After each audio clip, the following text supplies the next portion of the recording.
Welcome to Wife Cheating Story. I hope you have an enjoyable and relaxing time listening. Let's get started. No, she admitted, looking away for a moment. To be honest, we were never really together. He was my friend. We worked in the same kitchen in Prenderton. Oh, I didn't treat him very well, Cindy said sadly. I knew he wanted more, but I kept him at a distance. AJ recalled how he had felt the same way before, when he sensed that his own partner had pulled away. Cindy continued, so he focused on her words. He wasn't unattractive or anything. He was nice-looking. But I didn't let him get close to me. I kept dating other guys, and he was just always there for me. She looked at him, vulnerable and questioning. Is it okay that I'm telling you about another guy, and I still want you to hold me? AJ sat up too. It's a bit odd. He made a playful gesture. But it's okay. She smiled and snuggled into him. Then she shared about Jonathan, her fellow chef from Prenderton, who had become her best friend. He had told her about his growing feelings early on, yet she hadn't felt the same way then. However, working together and his kindness during tough times had drawn them closer, and she had relied on him for support as she faced challenges in her life. For nearly 3 years he had helped brighten her days, and had been there after each relationship did not work out. Then, after a difficult date with someone new, she had reached out to him and found him ready to be there for her. He had offered his comfort and she had shared her troubles with him. It had interrupted what could have been a meaningful night for them. Now she felt a little exposed, wearing his shirt and shorts, tucked in closer to him than ever before. She remembered how their moment had changed. They had shared a connection, and the night had surprised her. He had woken her with a kiss and made breakfast in the morning. She had left with a smile, feeling happy and a bit confused. After that, she had given him the cold shoulder for 3 days, ignoring his calls and skipping their usual lunch spot. Then an exciting bank vice president had come to her door with flowers and apologies, catching her off guard. Jonathan, who had her spare key for emergencies, had come into her apartment and seen her in a tough situation. When he left, he forgot the key behind. I hurt his feelings, Cindy said, sadness in her voice, tears in her eyes. I saw it happen, and it hurt me too. That made her pull back from the idea of dating the corporate executive. Later, she found out he was engaged. Then her phone calls went unanswered. Her texts were ignored. After a few days, she felt irritated.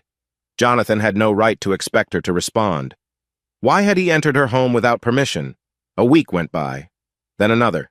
He didn't show up at their usual spot even once. She avoided going to his work or home, even though she often thought of him. One day she ran into his coworker, who casually mentioned that Jonathan had taken a job far away. This coworker expressed sorrow that Cindy missed Jonathan's farewell party 2 days earlier. She kept her feelings to herself until they parted. Then she waved down a cab and headed straight to Jonathan's apartment. She waited outside for nearly an hour. When she finally saw him carrying a box, she called out to him. So that's it?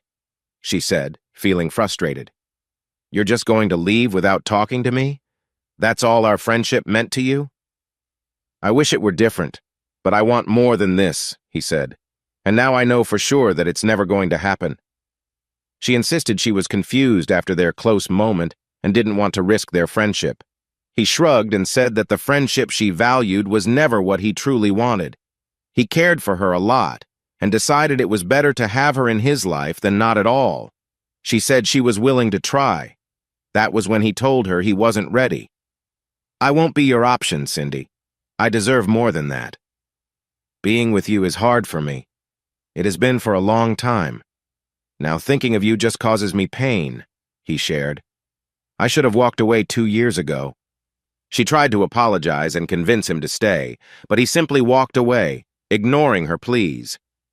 The next day, hoping to fix things, she went back to his building only to find out he had left for the airport just hours earlier. He had also canceled his phone plan, deleted his social media, and her desperate email bounced back, letting her know he had completely cut her off. She cried on her way home and decided that she had hurt him enough. She would let him go. At long last, when it was too late, she realized she loved him, enough to let him go and stop the hurt. A few weeks later, she started to feel unwell in the mornings, and thought it was just a mild sickness. When her period didn't come, she found herself in a daze at a drugstore buying a home testing kit, already knowing the answer. She cried again, feeling scared when the second line appeared on the third test. She decided to keep the baby and let Jonathan go free. Luckily, her mother's close friend, who owned a sandwich shop in Camberley, wanted to retire. Her mother made an offer for Cindy so she could set her own hours and have her mom nearby to help care for her child. Danny was now 4, and the shop was a year away from being fully paid off. "So," AJ asked, "what's different now?" "He's here now in Camberley. He moved a few months ago," Cindy replied. "He's the sous chef at Blue Key Hotel in Sutton. We ran into each other at the supermarket with my mom and Danny." He tilted his head. That must have been something. "Yeah," Cindy said, biting her lip. "He was so friendly. When he said hello to Danny, it was like Danny recognized him. He hugged him so tightly that I almost cried. So did my mom." "So you haven't told him?" "No," Cindy admitted, looking a bit ashamed. "I want to tell him, but I don't want him to feel pressured to be with me because of it." AJ thought for a moment. "Is he still single?" She bit her lip again. "He just ended his engagement." He raised an eyebrow in disbelief. "Is that why you think you can get together now?" She shook her head. "No, it's because he said I looked good. And my mom noticed." AJ smiled. "Said she saw him looking at you like he still had feelings for you?" She nodded, feeling shy. "Yes." "I understand," AJ said, acknowledging her feelings. "I still love him," Cindy admitted, a smile breaking through. "And I think he looks really great." AJ chuckled, recognizing how surreal it was to talk about rekindling a romance while she faced another man. She became serious. "I feel I owe it to Danny to try for a home with both his dad and me, and I owe it to myself to take that chance." She looked at him earnestly. "That's why I don't think we can have another night like this. Not until I'm really sure about him and me. If it would work, it might confuse me. Do you understand?" "I understand," AJ said after a moment. "And I think you're making the right choice. For Danny, for you." She smiled and thanked him, appreciating his support. "The night's not over yet," she said playfully, moving a little closer. He laughed. "And I still get breakfast, right?" She chuckled. "You'll actually need to let me make it." He looked surprised. "Oh, yeah," she replied. "You'll have to wait a bit." "Ah." She laughed again, and they both shared a light moment. When the call came, AJ finished his task. He went back to room 103 and took a short nap for nearly 2 hours before his phone rang, waking him up. 10 minutes later, with fresh clothes on, he drove away from Millie and Milton's place. It was just before 9, and he felt surprisingly alert despite having little sleep. Another surprise was that the white hatchback was still parked, untouched since its owner left for Morocco and didn't come back. The familiar feeling of loss returned, but thankfully, he didn't feel guilty. He took a deep breath. She would understand, he thought. Then he saw Belly Thompson. Her eyes were red, as if she hadn't slept at all, which made him feel guilty, even though it didn't seem fair. Her face showed a mix of emotions when she asked where he had been. Was it shock? Anger? Disappointment? Maybe all three? He remembered how she had abruptly walked away, looking hurt. Her tone and that last look stuck with him. He understood that she was hurting. In that moment, he thought about how her feelings had changed over the past few weeks. His grip tightened on the steering wheel. He knew he had caused her pain. Folek's words echoed in his head. "You're smart, and you can't see the obvious." He remembered their last goodbye, how she had turned back to him before disappearing. The weight in his chest felt heavy as he recalled her red eyes. Had she really stayed up, waiting for him, worried about him, only to find out he had been with someone else? His thoughts drifted to her, and suddenly she was beside him, smiling as she had when he drove her to the airport. The sadness washed over him as he remembered their final happy moments together, but he also realized that she would want him to be happy and to love again. He knew that. He had always known it. Oh, Amia. He let the tears fall as he drove, feeling the ache of their goodbye. When he arrived at the school parking lot, his mind turned to Belly, and he finally heard her words clearly. "I wish I could have done that for you. I'm ready to get in trouble for you. Why do you want to be alone?" Was he ready for this? Had he healed enough? A casual night with Cindy was one thing, but he knew that spending time with Belly would be different. He was sure she would give him all of herself. For him. Like a Maya. It felt both scary and exciting. He took a deep breath, wondering, how is this happening to me? Then he got out of the car. He paused when he reached the hallway near the storage room. What is going on? Cheek, Linda, Brandon, and Juan were there as promised. So were Mr. Odell, the school custodian, and the principal, Mrs. Alburn. AJ was surprised to see Joe Sunner, Randall Turner, and the painting crew boss, Prakash Malhotra, among others. "What's going on?" AJ stammered. Randall shrugged and replied, "Did I tell you that Joe and I went to the same school? This one?" "So did I," Linda added.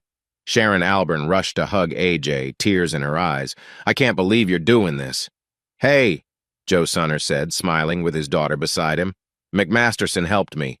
It's time to return the favor." Bill stepped forward. "Your team was going to do this anyway. We're just improving your plan. Garrison Builders is covering all the costs." "But," AJ started. "No time for buts," Randall interrupted. "It's 9:07. We need to start." The project began by clearing the room of everything. They carefully removed the old computer stations and tore up the worn flooring to reveal the concrete beneath. Brandon and Juan assembled the raised floor while Chike and Linda worked on the building's electrical layout with Mr. Odell. Prakesh's team prepared the walls, fixing old holes and applying primer. Sharon Alburn returned with a photograph of Dr. Chen in front of a class, caught in a teaching moment. Prakesh and Bianca studied it, and then Prakesh began sketching how to create a silhouette on a side wall. AJ watched as they worked, and when they started, he contributed another piece of artwork. Prakesh suggested some changes but left Dr. Chen's face for Bianca to finish while he began sketching what AJ wanted on the largest wall.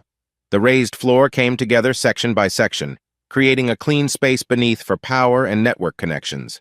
AJ and Linda set up the switches and ports, modifying her upgrade to fit with his tagging and cable management system. "A small fridge will go here," Bill announced, wheeling in a compact unit. "For drinks and snacks only." He gave AJ a look that conveyed he knew exactly what middle schoolers might try to store in an unattended fridge. "It has a lock." They replaced the old fluorescent lights with LED panels. New high-amperage sockets took the place of the old ones thanks to Randall. The long desks returned after being quickly filled out and refurbished, with Joe impressively displaying his carpentry skills alongside his daughter. With the old desks cleared away, workstations were marked on the new desks, each having its own power and network connections coming up from below. Dr. Chen's figure appeared on the wall, her smiling face looking over the room. Once complete, Bianca hurried to help Prakesh finish an additional request from AJ. AJ had found another large mobile workstation to set up as a server, similar to what he'd done before. This time, he had made it much stronger. He placed it on a sturdy shelf above the neatly organized networking equipment and secured it in place. Soon after, AJ got the news that the delivery truck had arrived. He hadn't wanted anyone to see, but he and his co-workers went outside to help bring the items in. Sharon Alburn gasped in joy like a little girl and hugged him tightly. A surprised Joe Sunner and a less surprised Bill offered pats on the back as AJ felt a little uneasy. Randall simply raised his eyebrows and pretended to applaud. With Bianca's guidance, everyone including Bill, Mr. Odell, and the principal helped paint geometric patterns around the room that looked like both circuit boards and ancient Roman designs. At 1:17, they all stepped back to admire the new look of the storage room. Prakesh added one last touch to his artwork on the large wall and nodded, pleased. So was AJ. He felt the same way. Sharon wiped tears from her cheeks. The kids are going to be so excited. "Speaking of which," Randall said, glancing at his watch, "since we're finished, we should go. Let them enjoy this." As everyone packed up, Sharon hugged each person. "Thank you. Thank you all very much." "Thank John here," Joe said, nodding toward AJ. "He started everything." AJ shook his head in disbelief. I just wanted to fix the wiring. Yeah, Bill said. That's what you always say. Joe laughed and patted AJ on the back. See you on Monday. AJ's team, Linda, Chike, Juan, and Brandon, now a real team, stayed to help him finish arranging the delivered items. With 5 people working together, it took less than 10 minutes. Sharon stayed close, offering to fetch water or sodas, her hand often covering her mouth as items were set up. Thanks, everyone, AJ said as his team got ready to leave. This was amazing. I can't explain how much this means to me. For the kids. Linda shook her head, staring at him in disbelief. You are incredible, boss. She suddenly blushed, glancing apologetically at her former principal, as her teammates echoed the same praise. Instead of scolding her, Sharon nodded and looked at AJ, her eyes urging him to agree. You can say that again, Linda Sonner. Belly looked into her tea, watching the steam rise. Her hair was still damp, and she wore an old sweatshirt and jeans. She hadn't put on makeup like she usually did for meetings. What was the point? The kitchen was quiet, except for the soft hum of the refrigerator and the occasional clink of her spoon against the cup. She had an hour before she needed to leave for the meeting. Hey, sweetheart. She looked up to see her mother in the doorway, still in her morning robe. Pam Thompson noticed her daughter's expression and came to sit beside her. What's wrong? Nothing, Belly said quickly, but her mother's skeptical look made her sigh. Everything. Talk to me. Belly tightened her grip on her cup. John spent the night with someone. Ah, her mother paused. And how do you know that? He just got in this morning. Belly's voice was shaking. He even mentioned it. He found a new place, probably near her. I see. Pam reached for Belly's hand. Belly pulled away, standing up to pace. I'm such a fool. I actually thought. I thought maybe. She stopped, pressing her palms against her eyes. But clearly I'm not what he wants. He found someone else, and I've been here all along. I need to just let go. Stop hoping. Just move on. Belly. Tears filled her eyes, making her angry. No, Mom. It's over. I'm going to keep things professional. He's just another person I have to work with. That's it. That's not all, and you know it. Don's voice interrupted. He stood in the doorway, leaning on his cane. You care about him. Don't deny it. I'm your dad, and I notice these things.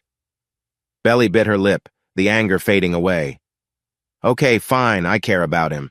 But what does that change, Dad? He obviously wants someone else. Does he?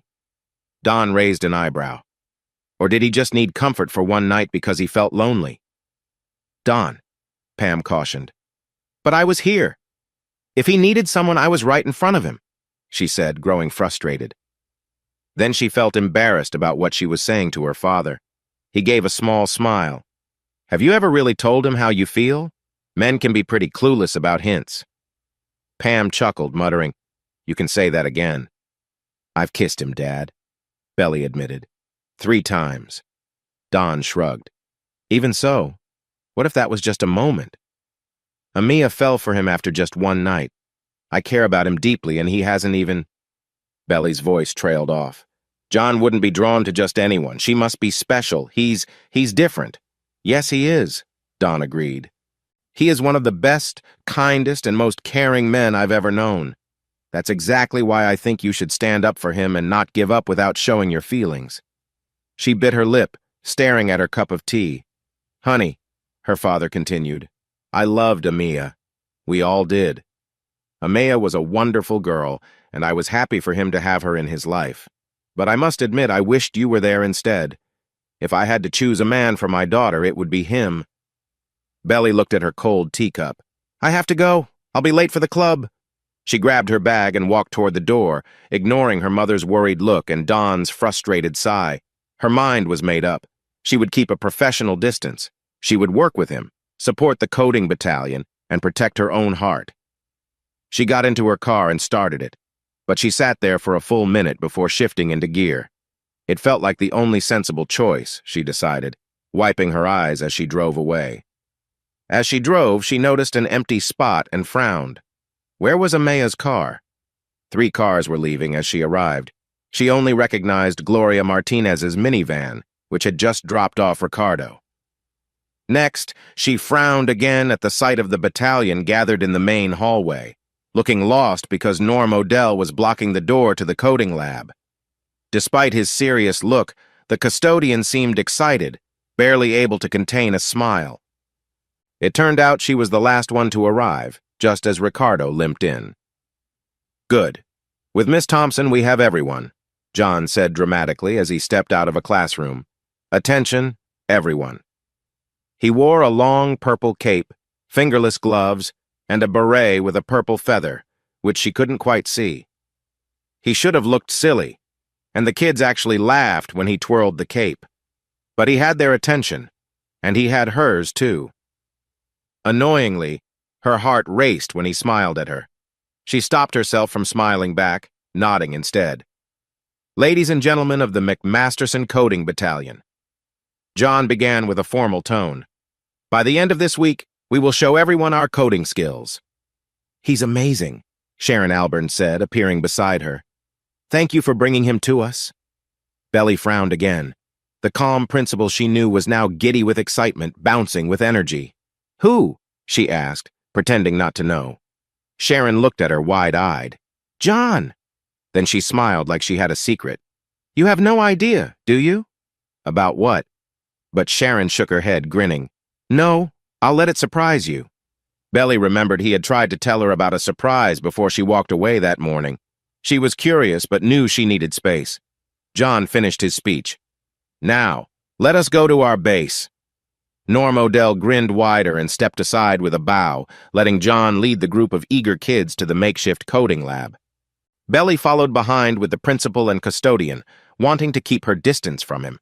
Watching him engage the students, seeing their excitement, made her determination to guard her heart feel shaky. Tommy Wu gasped when he saw the emblem he had designed on the coding lab door, and soon everyone was echoing his surprise. Belly felt a tremor of anxiety. She wanted to escape and protect herself, but that was not an option. She could only brace herself as John opened the door. The cheers from the kids mixed with her own gasp at the incredible transformation. Belly stared in shock, taken aback by the makeover of the former storage room. It was astonishing from the polished floor to the impressive artwork on the walls and the renewed energy of the space. "Videmus, Cadamus, Vincimus," she read aloud, remembering her Latin lessons. "We see, we code, we win." Suddenly, the purple everywhere made sense. Rucci quickly found out the meaning on his phone and excitedly shared it with the other members, who all responded positively. The message resonated with her as much as it hit home with the kids. What really made her cover her mouth in surprise and caused some children to cheer out loud were the sleek laptop computers at each station. Each one had the battalion's logo and their names on the front. They were high-quality machines, just like those used by real software developers. John even added extra screens to each one for a better experience. She watched the kids move around in awe, treating the equipment with respect. Henry Lisser, who rarely spoke, was explaining something about the servers to a very eager Kevin Maines. Allison Jongpark was glowing as she explored her new laptop. Sharon squeezed Belly's arm and she realized she was crying. They both were. This wasn't just an upgrade, it was a powerful show of faith in these kids and their potential. And unlike Sharon, she knew what John had given up to make this happen. She looked at John, proud in his cape, taking joy in the kids' happiness. She noticed Lisa Holman, teary-eyed, run to hug him. Allison, feeling a bit overwhelmed, decided to follow suit. Moments later, a group of lively teens gathered around him. Seeing his flustered face made her want to keep her distance to guard her heart, but her resolve began to weaken. Belly spotted him and felt relief flood her heart when she saw him step out of his car. He was home, and that was what mattered most. Earlier at school, when she asked if he would stay the night, he had responded strangely with a no. Belly wondered if a new woman in his life had contacted him before he got home. Pushing those thoughts aside, she decided not to feel jealous. He was back, and that was all that mattered. Heading downstairs, she found her mother in the kitchen. Her mom raised her eyebrows when she saw her. "I'm going to see John, Mom," she said quietly. Pam Thompson smiled, nodding in approval. "Tell him if he hurts you, I'll have a serious talk with him." Belly returned her smile gratefully. Do you know what happened to Amia's car? Pam asked. She turned slightly and nodded. Yes. Putting on her jacket and boots to keep warm, she stepped out of the cottage, hugging a surprised Julia, a nice addition to their lives thanks to John, before heading on. He opened the door when she knocked. Hi, Belly. I want to come in, she said simply. He stepped back, inviting her into room 103. As she entered and took off her boots, she turned to face him after letting her jacket drop to the floor. Did you sell Amia's car? She asked. Yes, he replied. For them? She pressed, both knowing exactly who them was. He looked a bit uneasy, but nodded. Yes. She stepped a little closer. Belly. Do you want me, John Smith? She asked, feeling vulnerable. Yes, he said. In one quick move, she loosened her pajama bottoms. Then she adjusted her top, sensing the tension in the air. Then hold me, John Smith, she responded. He quickly crossed the space between them, gently cupping her face in his hands. Their kiss was filled with longing as she leaned into him, wrapping her arms around his neck, while his hands rested at her sides. She sighed into his embrace. Are you sure? He asked softly. I love you, she admitted, letting go of her fears. I have for so long. He looked deeply into her eyes. I'm still healing, Belly. I know. She brushed her finger along his face. But I want to help you heal. Please. His kiss deepened, pulling her closer as he held her. Morning sunlight poured in through the window, creating a warm glow as she lay against him, resting her head on his chest. His arm wrapped around her, keeping her close even in his sleep. She enjoyed the warmth, feeling cozy and safe. Her fingers traced light patterns on his skin, remembering the comfort of their time together. As she thought about their shared moments, a sense of happiness washed over her, reinforcing her promise to stand by him.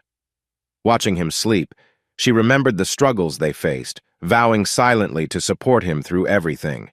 Feeling warmth inside, she nestled even closer to him. Eventually, his eyes slowly opened to meet hers. They shared a quiet moment, and then he smiled gently, brushing his fingers against her cheek. Hi, she said softly. Hi, he replied, still sounding sleepy. Are you okay? She asked, wanting to know how he felt. He paused, looking thoughtful as his gaze drifted for a moment. Yes, he answered finally, glancing back at her with certainty. She felt a rush of warmth and leaned in closer, excited when he did the same. I should probably head back, she said reluctantly, noticing how nice everything felt. Before my parents wake up. He held her a little tighter. They know where you are. Her cheeks warmed as she recalled her mother's words and imagined her father's reaction. Yes, she admitted. They do. His gaze was steady, soft yet firm, and she felt a wave of affection as their bond deepened in that moment. Stay, he said, with a sincerity that tugged at her heart. So she stayed. After a while, they were startled by a loud knock on the door and Julia calling out, Breakfast! Open the door, Juan! John groaned at the interruption, quickly slipping on his pants and heading to the door as Julia knocked again. Here is breakfast, Juan! Belly heard her say, laughter following. It's for two! Under the sheets, Belly blushed at the cheerful tone, listening as John playfully expressed his annoyance, which only made Julia giggle more. He closed the door, rolling his eyes as he set down the picnic basket. That woman has a very lively imagination. Belly laughed. Come back here. I wasn't finished. He returned beside her, and they shared sweet moments together. After a refreshing shower, they enjoyed each other's company, the warm water heightening their playful connection. Unable to resist, she found herself drawn to his smile, feeling joyful in their bond. Eventually, they sat down to enjoy Julia's breakfast, savoring the time together until well past noon. I'll see you later tonight, she promised as she put on her jacket. He paused for one last gentle gesture before she gathered herself. Excitement filled her about sharing more nights together in the future. They needed to talk more, she thought, warmth spreading across her face. You're mine, Mr. John Smith, she thought with a smile as she walked away. Her heart raced as she returned to her parents' cottage. She felt excited and vulnerable, but mostly happy. The storage room that Arnie mentioned was just what they needed for the backup NOC. It was at the end of a side hallway, making it easy to secure without disrupting normal activities. Fortunately for the Historical Society, Greta Keene was there to share a sandwich with Mike Lyman while they cleared out old furniture.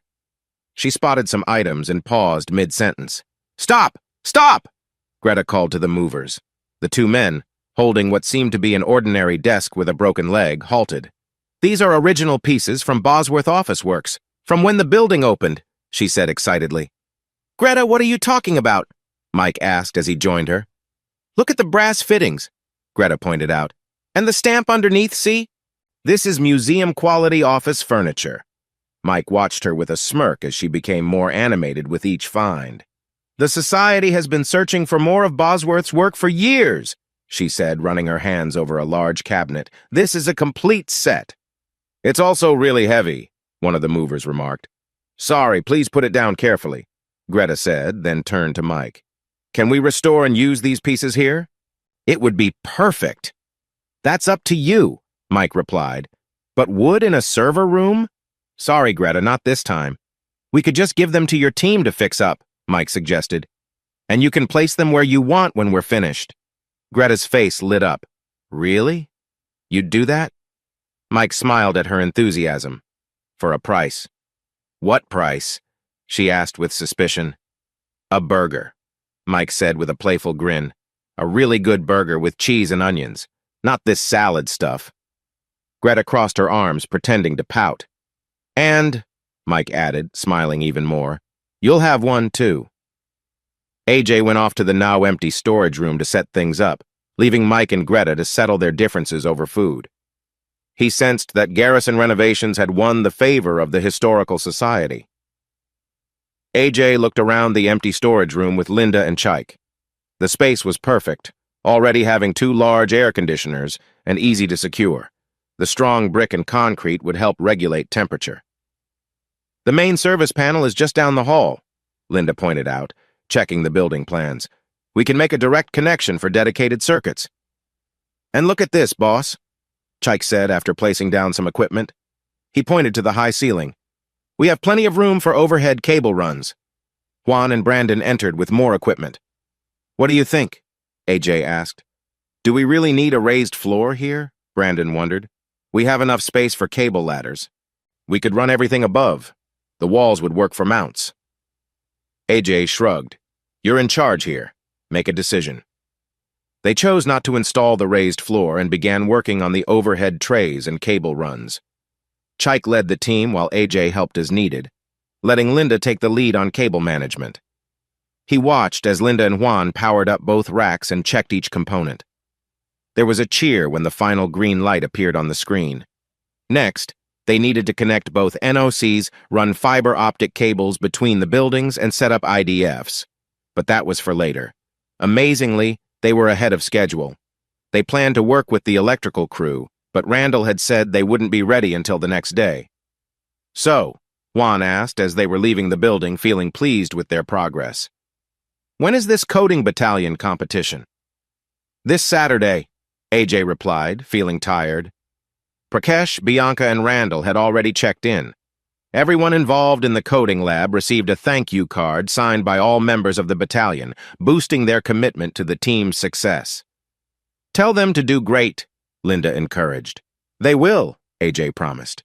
Linda waved goodbye to Chike as they left, and Juan and Brandon waved farewell as they drove off. AJ was about to get into his car when he heard someone call his name. "Hey, boss," he said as Bill Garrison approached. "Hey, John." Bill looked serious but also a little anxious. "What's up?" AJ asked, already knowing. Bill got to the point. "I'm flying to see your aunt this weekend. I plan to stay a week." AJ shrugged, remembering Petra's excited call, deciding not to mention that Mike and Randall had urged Bill to take a break. "Good. You don't need my permission." "I know that," Bill replied, "but I could use some advice." He sighed. "She likes you already, Bill." "I watched my 3rd game without a drink yesterday," Bill admitted. "I think I love her." "Okay," AJ said. "So what's the problem?" Bill chuckled nervously. "I guess I'm anxious about meeting her kids." Your cousins? They're usually at school during the week. They come back on weekends. I'm not going to avoid them, Bill said firmly. I told her I want to meet them. AJ smiled. That sounds good. That's good. So what are they like? What should I bring for them? They're good kids, AJ said confidently. You don't need to bring gifts. If you make Rena happy, the twins will like you. Show them that you care about their mom, and they'll appreciate it. Bill took a deep breath. Okay. AJ thought for a moment. Aunt Petra goes to visit Uncle Gary every Wednesday. It's just a 10-minute walk. Maybe you could go with her? Bill nodded right away. I'll go if she doesn't mind. I'll introduce myself and pay my respects. That sounds nice, AJ replied, recalling the time he sat by his uncle's grave just talking. He called Bill back before he left. It might be better to bring gifts when you come back, he suggested with an encouraging smile. She would like that more, and it won't seem like you're trying too hard to impress her kids. Bill laughed and nodded, extending his hand. Thanks, John. He paused. What about that competition? AJ sighed. Saturday. The morning was cool as AJ watched the group gather in front of McMasterson Academy at 6:45. They wanted to meet at the school instead of going straight to Kellerson University so they could walk together. AJ pretended to sneeze to hide the tears in his eyes. His guarantor noticed. Later that night, she told him she saw through him. She stood with him, freshly showered and dressed straight from his room at the Band B. The principal was there too. I think I like this cape idea, Sharon noted, her eyes sparkling. Maybe I should get one. AJ grinned. What's the point of being in charge if you can't wear a cape? Belly rolled her eyes as her fingers touched his arm casually yet meaningfully. Parents came to shake hands and a few hugged, thanking him for the laptops and admiring how nice they looked. Ruchi's dad was especially excited as he shared his plans for adding screen extenders for his wife at the restaurant. Soon all the kids were there, proudly showing off the battalion. Most of them wore berets or baseball caps in McMasterson colors, displaying the battalion emblem like a badge. Allison chose to pin the emblem as a brooch on her top instead of wearing anything on her head. Everyone wore the required coating gloves for protection. After noticing wrist issues with some team members, AJ wanted to help his team be more comfortable. Ricardo warmly shook his hand, grateful for the adjustable seat cushion, while Sarah hugged him with thanks for the glare screens he had provided for her and Tommy. Tommy was quiet, but found a nice sketch of himself in his purple cape on his table, sharing a nod with the boy. Belly had come to his room earlier and expressed her appreciation enthusiastically, leaving him feeling a bit drained. Sharon Alburn spoke first, sharing her pride in them and how they represented the best of McMasterson Academy. Next, Belly stepped up. Truthfully, a lot of the time, I don't understand what you're talking about. Same here, the principal admitted, causing laughter among the group.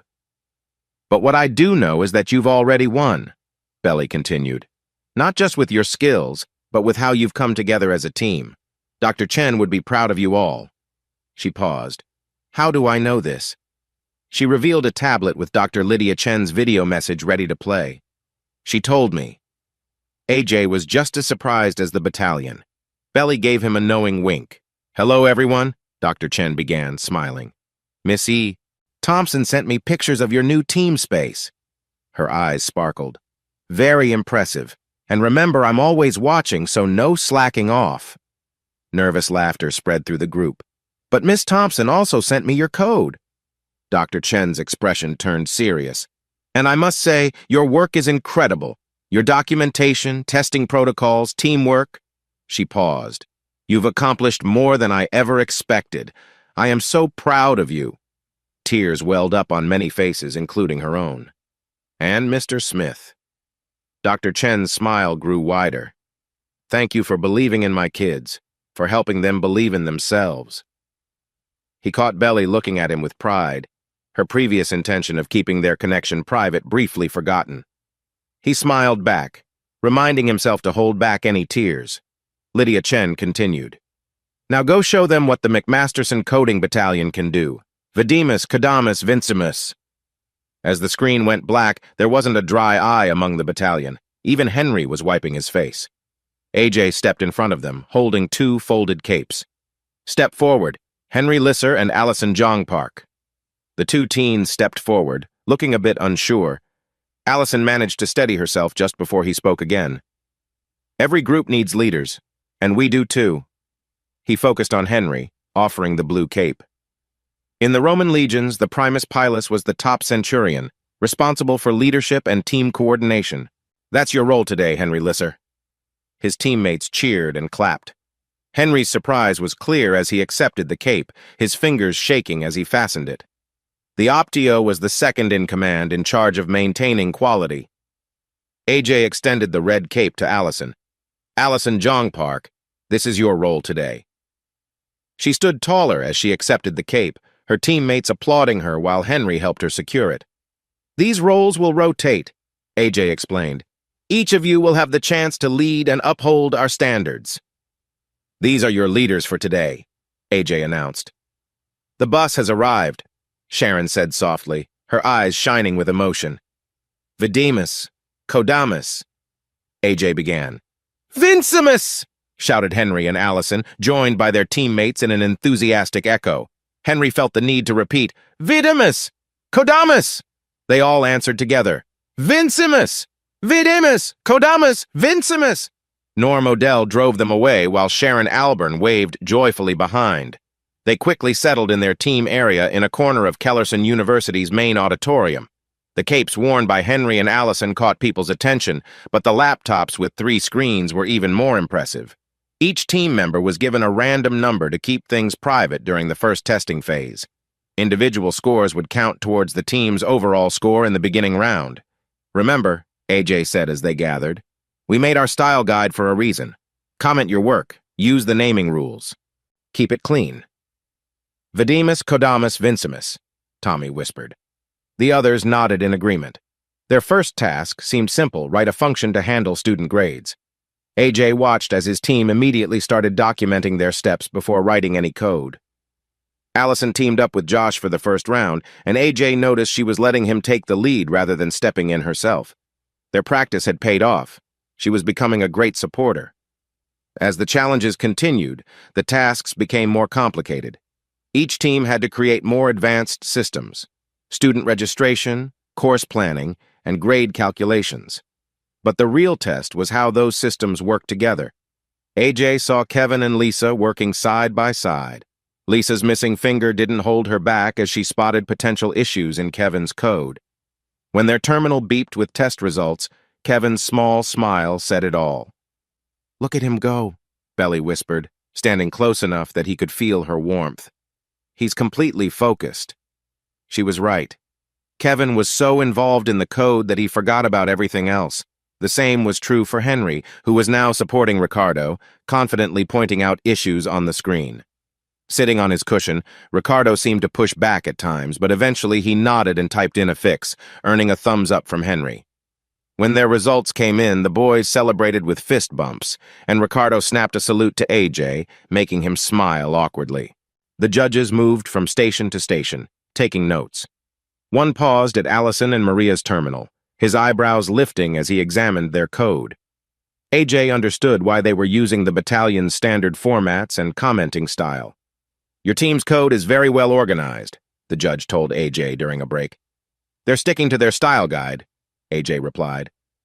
The battalion rotated pairs as planned, giving everyone time as both supporter and coder. As rounds continued, some teams were eliminated, while the qualified teams for the next round were posted on the boards without any specific order.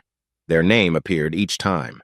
By the 4th round, Ricardo was clearly tiring, his hip bothering him despite the cushion. He didn't want to switch out, so Lisa, supporting him, quietly suggested they stand up for a bit while they coded. This change in position helped, and their module passed all tests. "Water break," AJ announced during a midday pause. "Staying hydrated is important." "Very soldier-like of you," Belly teased, handing him a water bottle. Their fingers brushed lightly as she handed it over. The afternoon challenges focused on data display, requiring the creation of dashboards to show complex information. "They're really enjoying this," Belly remarked during a break, deliberately standing close enough that their arms touched. "Look at Kevin. Indeed, Kevin was animated, pointing things out to Ruchi, completely forgetting about his earlier worries. Ruchi turned out to be great at documentation, making him an excellent supporter who connected different pieces of code. However, Allison emerged as the team's strongest asset. Her strict adherence to testing and version control meant that only one of their submitted solutions had a small error. An embarrassed Sarah fixed it quickly and resubmitted. "The top 5 teams move on to tomorrow's final rounds," the head judge announced. "Results will be posted in 5 minutes." Henry's cape swirled as he turned to his team, looking up at the board. The McMasterson Coding Battalion placed 3rd, sparking cheers, fist bumps, and congratulations all around. As they headed to the bus loaded with pizzas from Gianni's, the judge, who had praised their code, called AJ aside. "Your team, the McMasterson Coding Battalion, right?" the man asked, raising his bushy eyebrows at AJ's deep purple cape. "Yes," AJ replied, smiling with pride. "I must say," the judge continued, "at first we found your military, Roman Legion theme amusing, but then we saw your code. It's clear, consistent, sharp, and well-organized. The same commenting style, naming conventions, and even the indentation are all uniform. Truly impressive." "They set the standards themselves," AJ said, feeling proud. "And what was your role in this?" "I offered some guidance. Then I let them take the lead," AJ said. The man shook his head, smiling and gesturing at the cape. "You're being modest for an imperator, Mr. AJ shrugged, grinning in return. "Smith, John Smith. I'm Aldrin Renner, senior lecturer in software engineering." Renner leaned forward as they shook hands. "If they keep this up tomorrow, they're going to win easily." Belly called out for her mother to come in. "Hey, Mommy," she said cheerfully as she set out her outfit for the next day. "Mommy!" Pam Thompson tilted her head, amused. "Haven't heard that in a while. Did the kids do well at the hackathon?" "Hackathon, Mom," Belly corrected with a smile, remembering how John playfully stumbled on the word, teasing the kids. "And they did amazing," Belly said happily. "And how's their Imperial commander handling it?" "He's really proud of them." Belly's smile softened. "You should have seen him as they worked. I played Dr. Chen's video message for him. I think it meant a lot more to him than he'll say." Her mother had been surprised to learn that he sold Amaya's car and what he did with the money. "And how are things with you and the commander?" Belly felt a rush of warmth but couldn't stop smiling. "Wonderful. I can't find the right words. He makes me really happy." "I can tell. You haven't slept here much," Pam noted lightly. "Or really at all." "Mom." Belly paused, embarrassed, but met her mother's gaze. "He needs my support. And I want to be there every time." She was determined that he would never look for comfort elsewhere. "I can see that." Pam sat on the bed. "Your dad is happy for you, even if he pretends to be grumpy about it." "According to Mom, I've just been coming over here and getting spoiled." "That's just unfair," John said jokingly. "Why is it you get to come over here and spoil me?" She laughed, and he leaned in a little closer, a gesture she welcomed, until his laptop chimed, reminding him of other matters. "Are you worried about the kids tomorrow?" she asked. "No," he said right away. She raised an eyebrow. "Okay, yes," he admitted. "But maybe not. Worried, just nervous." "Why?" she asked, concerned. "They just need to keep doing what they're doing, right? Isn't that what the judge said?" "Yeah," John replied, looking thoughtful. "But I'm anxious about their timing." "What do you mean?" "With all the spotting and testing, they're great at quality control," John explained. "But we haven't focused much on timing, and tomorrow's going to be a busy project." "Oh." Belly frowned, worried. "So what do we do?" He shrugged. "Nothing. It would just make them anxious and wouldn't help. Besides, I'm probably just worrying for no reason, and they'll be fine. Maybe we could come up with a schedule," Belly suggested after they joked a bit. "I think we should just suggest it, not make it for them," John finally said. "Okay," she said softly as she playfully adjusted her position. "I love you," she said gently, resting against him. She didn't need an immediate reply. She felt secure in their relationship. Then they kept talking about the next day, their hopes for success replacing any lingering worries. Sunday dawned chilly, but there was a new energy in the battalion as they gathered at McMasterson again. Even Allison wore a beret that morning. The final rounds would focus on planning and making real-world applications. Each team would build a complete system over several sessions, adding new requirements in each round. Remember, AJ reminded them as they stood in formation. Plan first, design first, then code. Comment as you go. Test everything. And do remember, this is a timed competition. He looked at Belly. You need to be flexible. He noticed her reaction as she understood. She had shown him just how adaptable she could be that morning. Allison, in her red cape, standing in front and a step behind Henry, raised her hand. What if there's no time to test? Then you and the Primus have to make the decision and take responsibility, AJ said. What if we disagree? Allison pressed. Then my decision wins, Henry said, looking straight ahead. AJ nodded firmly. Correct. The Primus makes the final call. Clear? Allison clearly didn't like that, but she nodded. I will look for ways to save time and assign resources effectively, Henry stated. AJ and Belly exchanged a quick, amused glance before AJ replied in a cold, formal voice. Excellent, Primus. Please step out if you're tired or need a break, Belly reminded a few distracted team members. They arrived at Kellerson Auditorium, once again thanks to Norm Odell, who wore a baseball hat with the battalion badge, greeting everyone as they left. Parents filled the audience today. AJ noticed Ruchi's mother and sister. Kevin's father sat with his younger brother, who wore one of the battalion caps. The Petersons' mom drove down with Maria, while Ricardo's grandmother came instead of his mother, who had to work.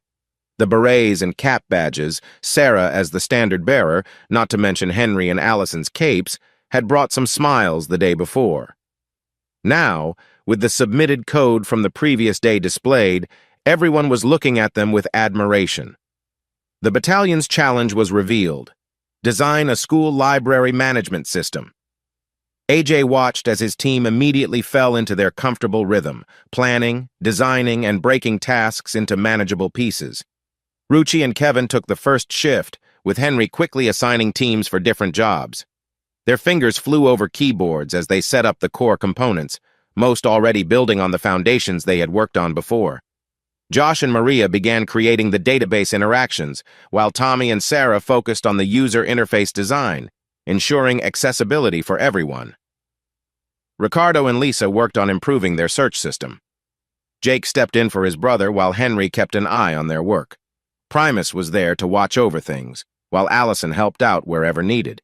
Each team built on what the last group had done, making their tasks easier with their shared coding style. The leaders contributed when required. After several hours, AJ suspected this was planned because Henry was smart. Allison and Ruchi had the last shift before submission, paying close attention to the details.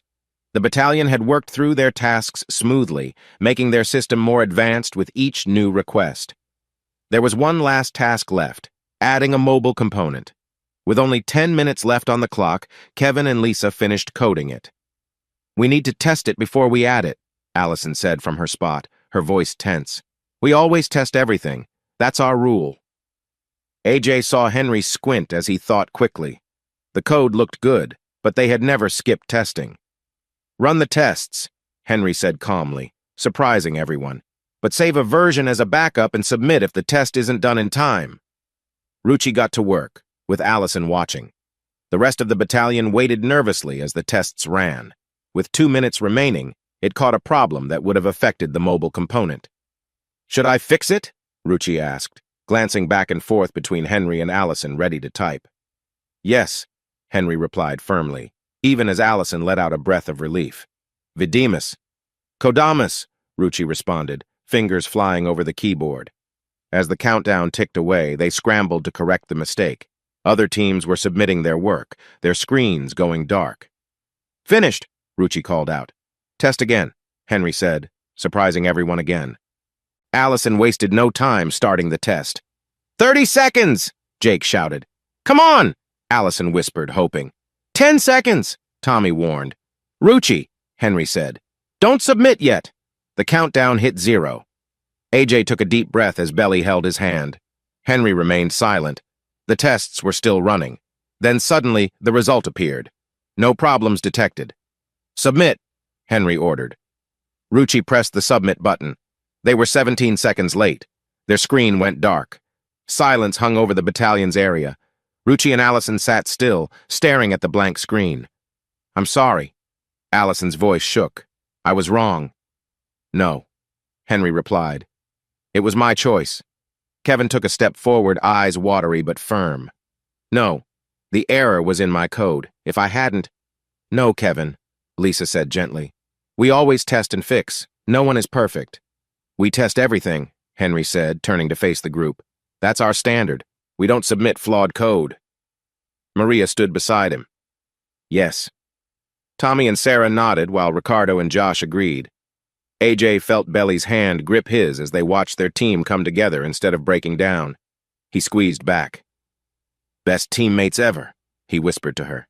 He only let go when Henry approached him. She stayed close. "I'm sorry, Mr. Smith," Henry said. "I let the battalion down. We submitted too late on my command." AJ smiled. "No, Primus Lisser. I wish I had your courage to make the same choice. I couldn't be prouder of you all." Belly took his hand again. "Hello." A familiar voice turned their heads. Dr. Aldrin Renner came to them holding a tablet. He smiled gently. "Am I speaking to the McMasterson Coding Battalion?" AJ nodded meaningfully when Henry looked at him, seeing the worry in the boy's eyes. Inside, he hoped the boy's newfound confidence would show outside the battalion. "Come on, Henry." Then the fear faded, and Henry stepped forward with Allison at his side. The rest of the battalion moved with them. "Yes, sir," Henry said. "That's us.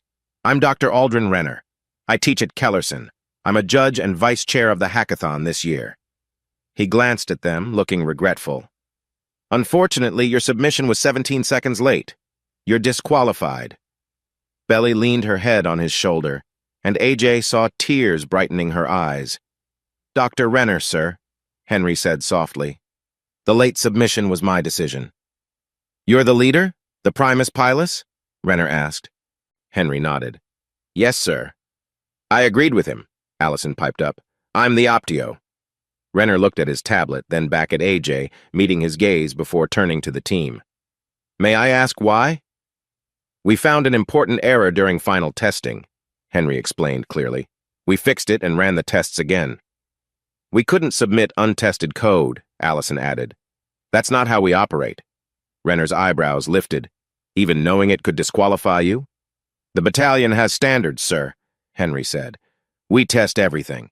We don't submit flawed code." AJ watched as Renner considered their determined faces, dressed in their military-inspired attire.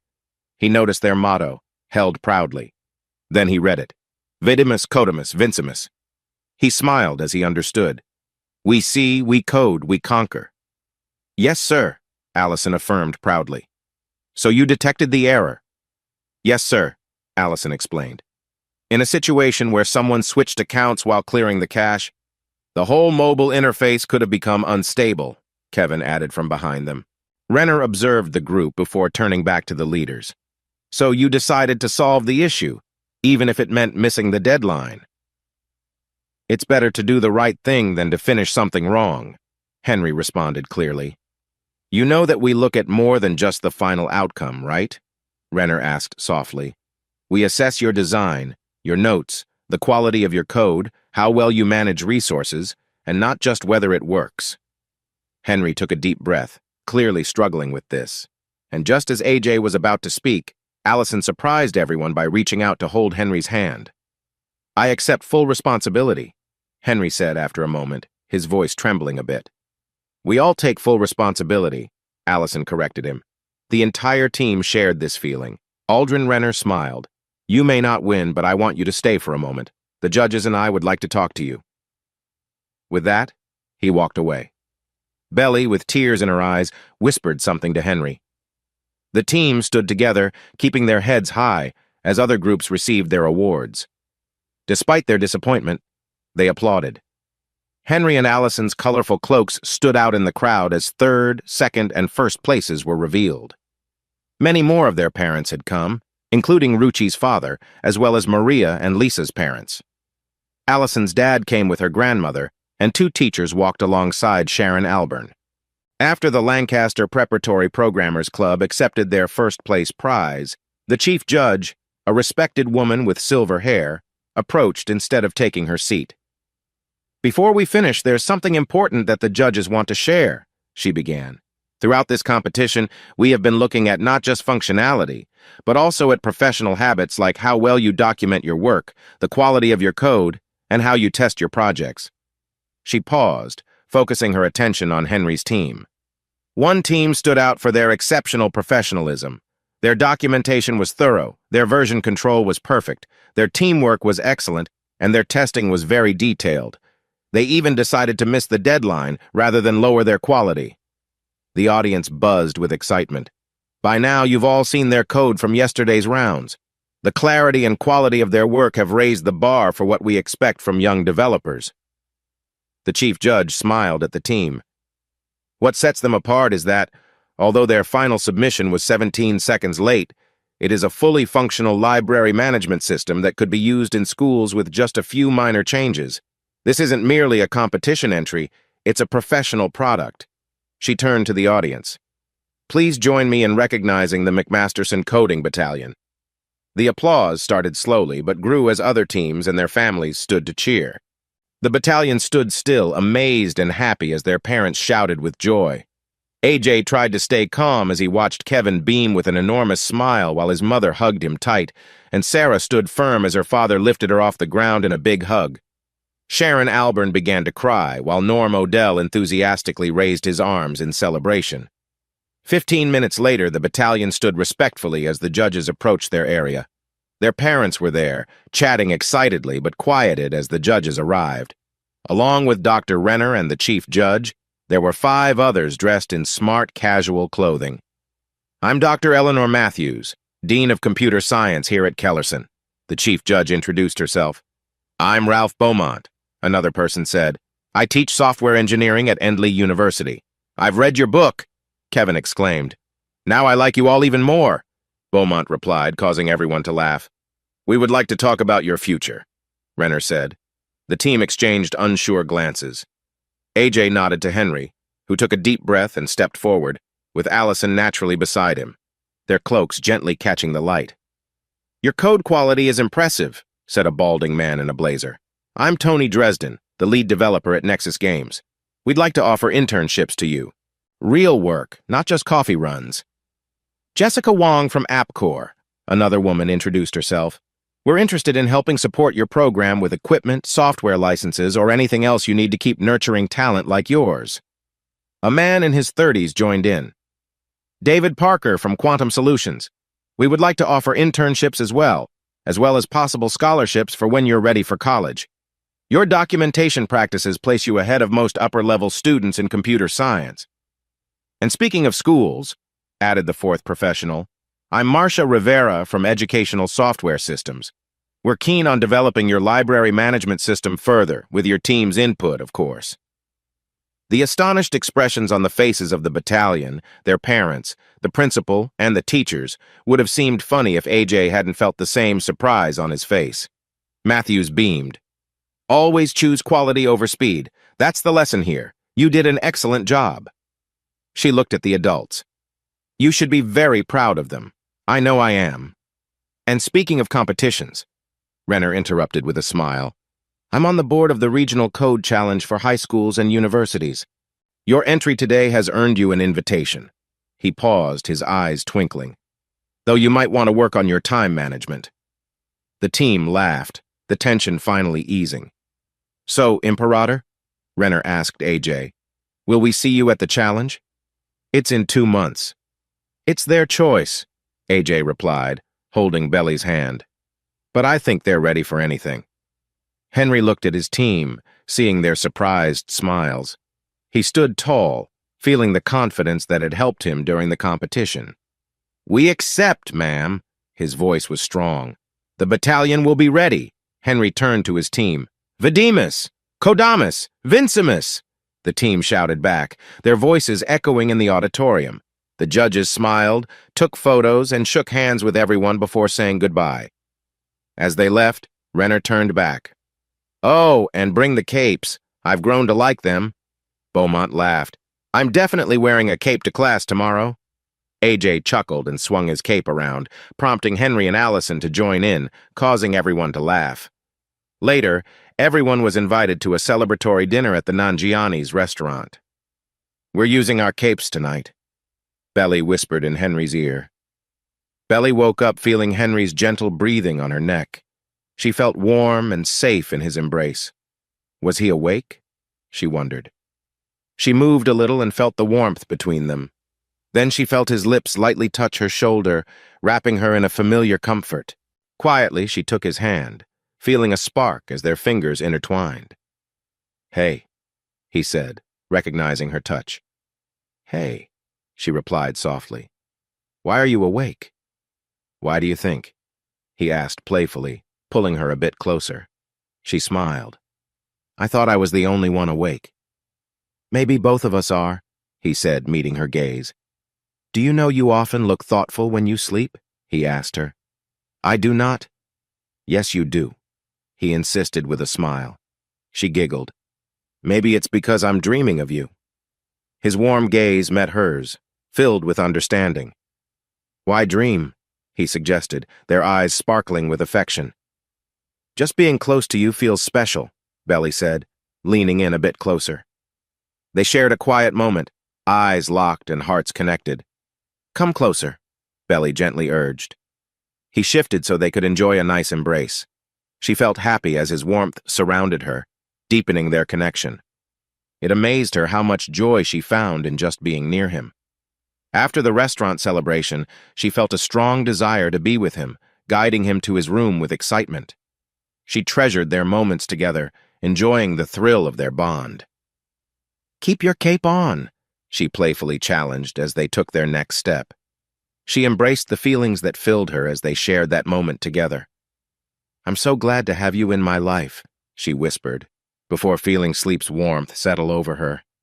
As they rested side by side, they continued to enjoy their closeness. He gently moved, making her feel cherished. "Touch your heart," he kindly suggested. So she reflected on their bond, feeling thankful. Then he said, "I love you. I love everything about being with you," he added. "Your spirit, your kindness. I'm grateful for all of you." He valued the moments they shared, looking at her with affection. They communicated in a quiet way, enjoying each other's presence. "Yesterday with the kids was wonderful," he told her. "Thank you for being you." "I love you," she replied, feeling a wave of warmth. Tears of joy filled her eyes as their connection grew deeper. AJ and Randall followed Mike down the hallway of the Castman building, with Brandon and Jim from Randall's electrical team bringing up the rear. They paused where new fiber optic lines branched off toward the annexes, side by side with power lines. All the cables were neatly organized, labeled using Linda's color coding system that both teams used. Mike examined the setup as if seeing it for the first time. AJ admitted, it was neat and beautiful, Mike murmured, shaking his head. He looked at Brandon. "Status again?" "IDF installation is complete in all 3 buildings," Brandon reported, looking a bit nervous as he checked his tablet. AJ smiled inside. Mike was a tough figure for the junior staff, and they often felt nervous. So he copied Randall and picked one of his crew to do the walkthrough or office updates for the foreman.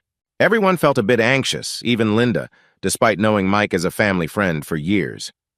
Brandon continued, "Failover systems are operational. We ran full tests yesterday.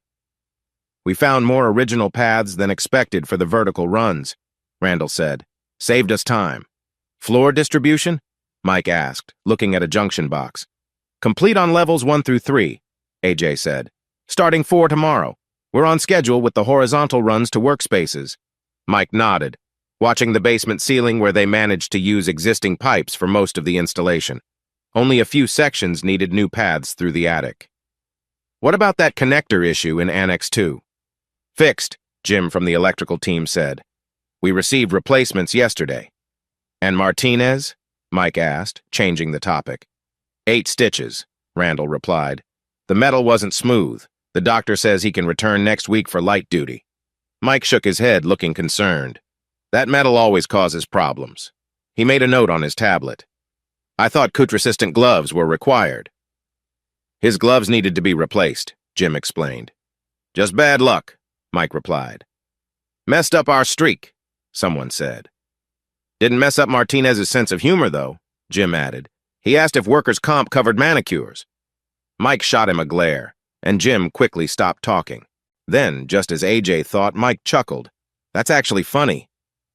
Jim looked relieved, which made AJ chuckle too, and Randall, with his tired eye roll, amused him even more. They continued their inspection, with Mike occasionally grumbling about Murphy's Law but looking pleased. They noticed the new structures rising in the old buildings, neat and sturdy, built for future growth. Those conduit runs are really nice, Mike said, pointing to a complicated intersection. You can follow everything without needing a diagram. Linda's going to love hearing that, AJ replied. She's always improving that labeling system, Brandon said proudly. Joe's girl, right? Mike asked casually.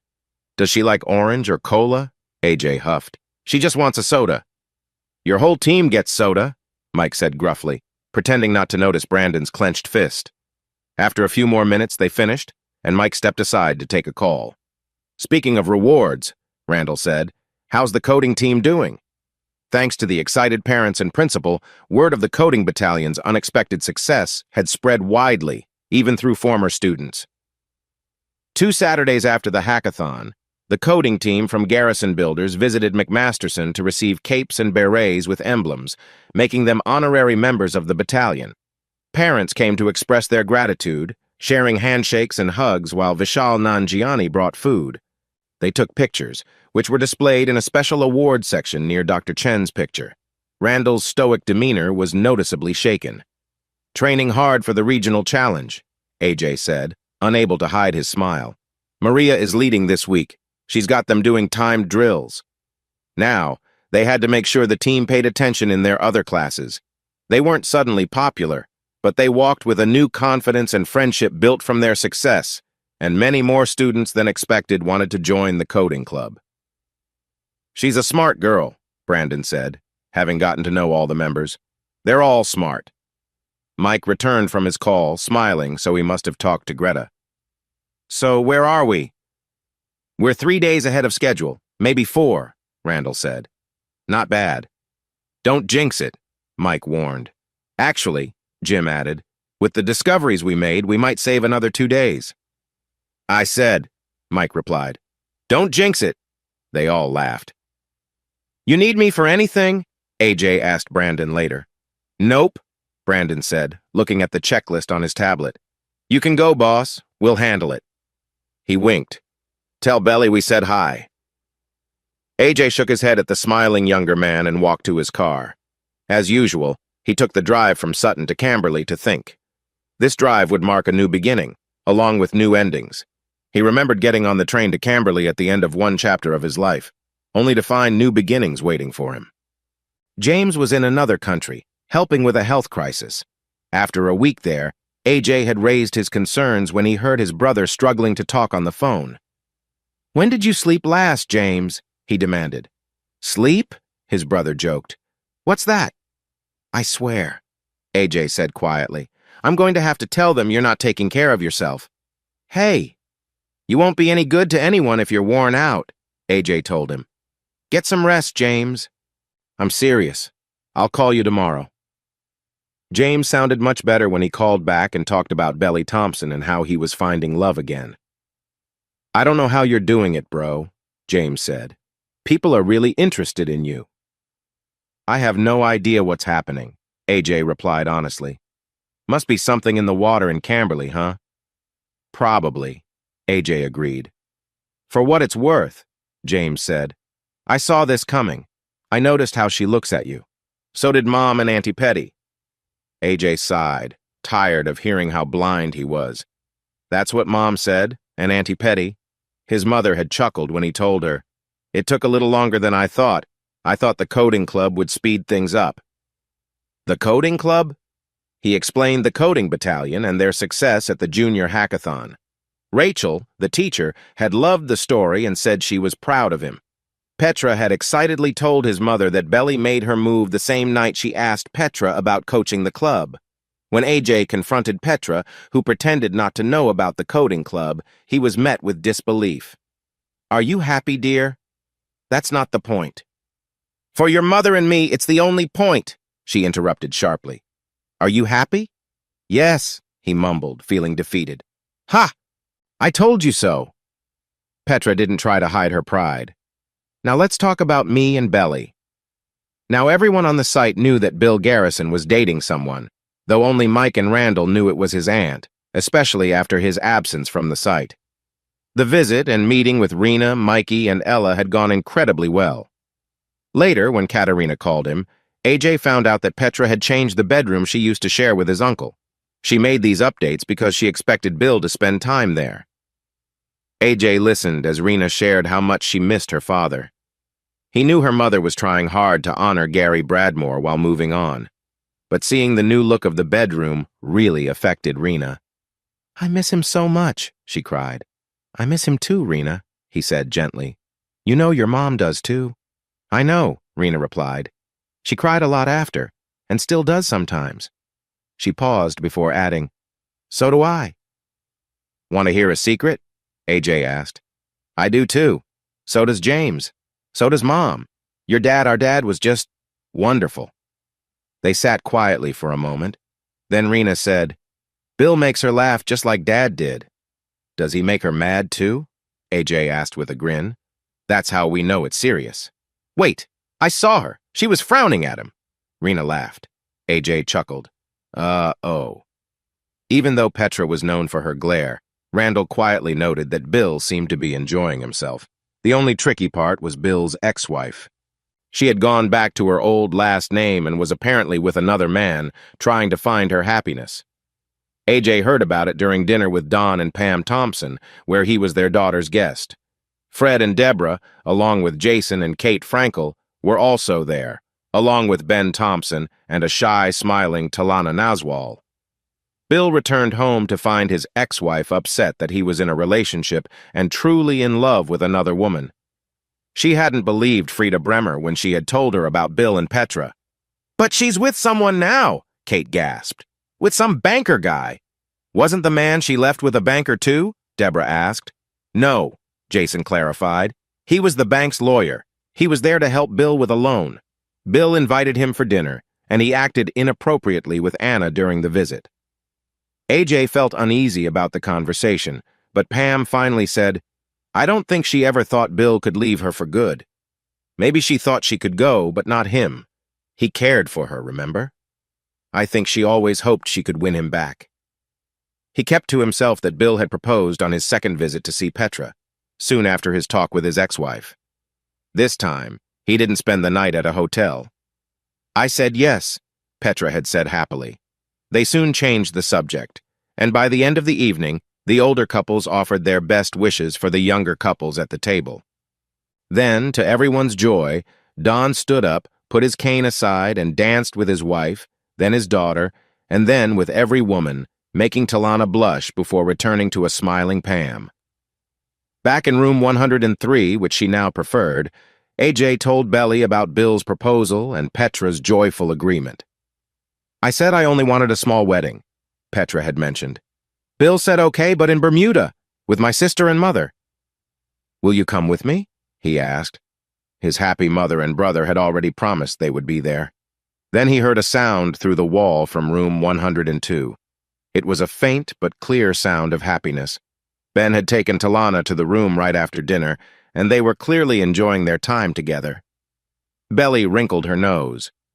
"If I didn't know it was my brother, that would have sounded quite interesting." He laughed. AJ took the exit to Camberley, almost without thinking. "Home," he thought. Cindy rushed out from behind the counter to give him a hug and a kiss on his cheek. "Hey you," she said. "Hey," he replied, smiling back. "Everything's ready," she assured him, pointing toward the back of the shop. "Take your time and finish up. We can go any time." He noticed she had help behind the counter, a young lady with spiked hair and multiple earrings. The shop was busier, with students focused on their laptops, fingers moving fast as the semester was in full swing. "What about, he began, raising an eyebrow. Cindy blushed a little. "Good. I'll tell you about it later." She pointed to the reserved area again. "Go! They're waiting." The twins were indeed waiting, wearing their headphones, lost in their screens, speaking softly to each other. Their mother and aunt sat with them, chatting and looking at pictures on a tablet. "Hello," AJ said. Both ladies looked up and smiled warmly at him before greeting him with friendly hugs. Marina's welcome was quick and cheerful. Her trip to Singapore to visit her husband seemed to have been good for both of them, as shown by the pictures on the tablet. "Strong guy," AJ remarked. Marina blushed. The picture showed her laughing and enjoying a moment with her husband. "That's my brother," Folake said proudly, sharing a knowing glance. He turned to the twins, who finally turned their heads toward him without looking away from their screens. "Good afternoon, gentlemen. How are you doing?" "Good afternoon, Mr. John Smith," they both replied. "We are doing well," Ethan, wearing red that day, added. "And how about you?" Nathan, dressed in blue, asked. "Very well, thank you." AJ replied, noticing their movements, Nathan's hand rubbing, Ethan's finger tapping were nice and steady, and their faces looked relaxed. "So, what are we working on today?" "Our concurrency issues are fixed," Nathan said, turning his screen toward AJ. "The Cobra library has improved response time by 62.4%. Asset loading and management are now within the best settings," Ethan added. AJ listened carefully as they talked about their progress. They were excited to share how much they had improved since their initial difficulties. A smile spread across his face as he saw how far they had come. "We think the project is ready," they said together. He noticed the joyful expressions on Marina and Folake's faces. They might not have understood all the details, but they could see the happiness of the boys and how relaxed they seemed, no longer anxious. "It definitely looks that way," AJ said, smiling. Nathan showed AJ some of their work on his laptop. "We created 3 examples to show how the system can handle different game demands," Nathan explained. The first game was a side-scrolling adventure where a little character collected glowing orbs in a colorful world. The graphics looked great, and everything moved smoothly. Next, Ethan showed a racing game where players could get speed boosts and avoid obstacles. It highlighted how well the system could keep up with fast-moving visuals. For the third example, they combined their laptops to show a game with characters moving independently, proving the system could still perform well with more complexity. "We load everything on the fly," Ethan said. "There's no delay when switching between scenes." "The frame rate stays at 60 FPS, Nathan added, proving how efficient the system could be even in tough situations. They shared statistics about each game type, showing how well the platform worked. AJ could see that they had put in a lot of effort. He sat back, amazed. He was looking at a fully developed game system that could run effectively. With the latest improvements, much of the work could be done on the user's machine. This meant they could also go online with it. Even though he was familiar with this idea, seeing it come together was surprising. "Wow, this is impressive," he said, glancing at Folake and Marina. Folake looked at Marina. "Are you saying this could make them a lot of money?" Folake joked. AJ could tell she was partly serious. "Maybe," he replied. "Well, don't forget you'll earn a share too," she added. "Right," Nathan said. 10%, Ethan confirmed. "Come to dinner at my house," Folake suggested as they got ready to leave. "My husband is flying in next week, and I know he'd enjoy meeting you." "Please say yes," Marina chimed in. "Femi likes this kind of stuff, too." Folake turned to the boys. "Would you like Mr. Smith to come to our house for dinner?" "Yes," they said together. "He's our friend," Nathan added. "And I know you haven't tried Jolliffe or Moi Moi in a while," Folake teased, making the invitation official. AJ shook hands with the boys and received warm hugs from the women. "You can invite Cindy," Folake said with a smile. AJ replied, "We're not dating, but we get along well." "Oh," Folake remarked, looking slightly let down. "I am seeing someone else," AJ clarified. "I'll bring her. She enjoys spicy food." "Oh," Folake's face lit up. "She sounds nice." "She is." Just then, Cindy walked over and placed a berry blend milkshake in front of him. "Is this from your tab?" he asked. She giggled. "Yep." He rolled his eyes playfully. "Marina said you finished the project." "Yep." "So." She took a seat across from him. "Does that mean I'll be seeing you less?" He grinned. "Not yet. I still have sandwiches and milkshakes to finish." Cindy looked at him seriously. "You should start the coding classes again. I'd prefer if you did them here, but if it's hard, you can go elsewhere. You have a gift. Don't waste it." As she smiled at him, AJ felt lucky to know someone like her. He knew she cared about him. "I'll think about it," he said to Cindy. Then he changed the subject. "Now tell me what's going on." She smiled teasingly. "About what?" He pretended to growl in humor. "Okay," she laughed, knowing he was curious. Then she took a deep breath. I talked to him. I waited for him outside his work and surprised him with a shake the cherry cookie dough." He smiled. "That's bold." She laughed. "All's fair in love and war." Then she looked him in the eyes. "I went for it without holding back." Jonathan was surprised to see Cindy waiting by his car. He was even more shocked by what she had to say, that she cared for him more deeply and wished to make up for the past. She had always held on to the hope of being together again. She held his hand. "I'll always value you. I promise to respect and cherish you from now on." Jonathan hugged her back, realizing his feelings for her hadn't faded. After spending a peaceful morning together, Cindy finally broke her silence and told him about Danny, making it clear she didn't want him to feel responsible for her because he was the father. He felt upset, frustrated she hadn't reached out to him sooner. Cindy explained, "I wasn't alone. My mom was there. You cut me off from everything. And I didn't want to hurt you anymore." He had held her close, and once she stopped crying, they looked through pictures of their son on her phone and talked about their future. Then Jonathan called in sick, and soon after he was back with her, reconnecting after being apart for years. Cindy had shyly admitted it had been wonderful.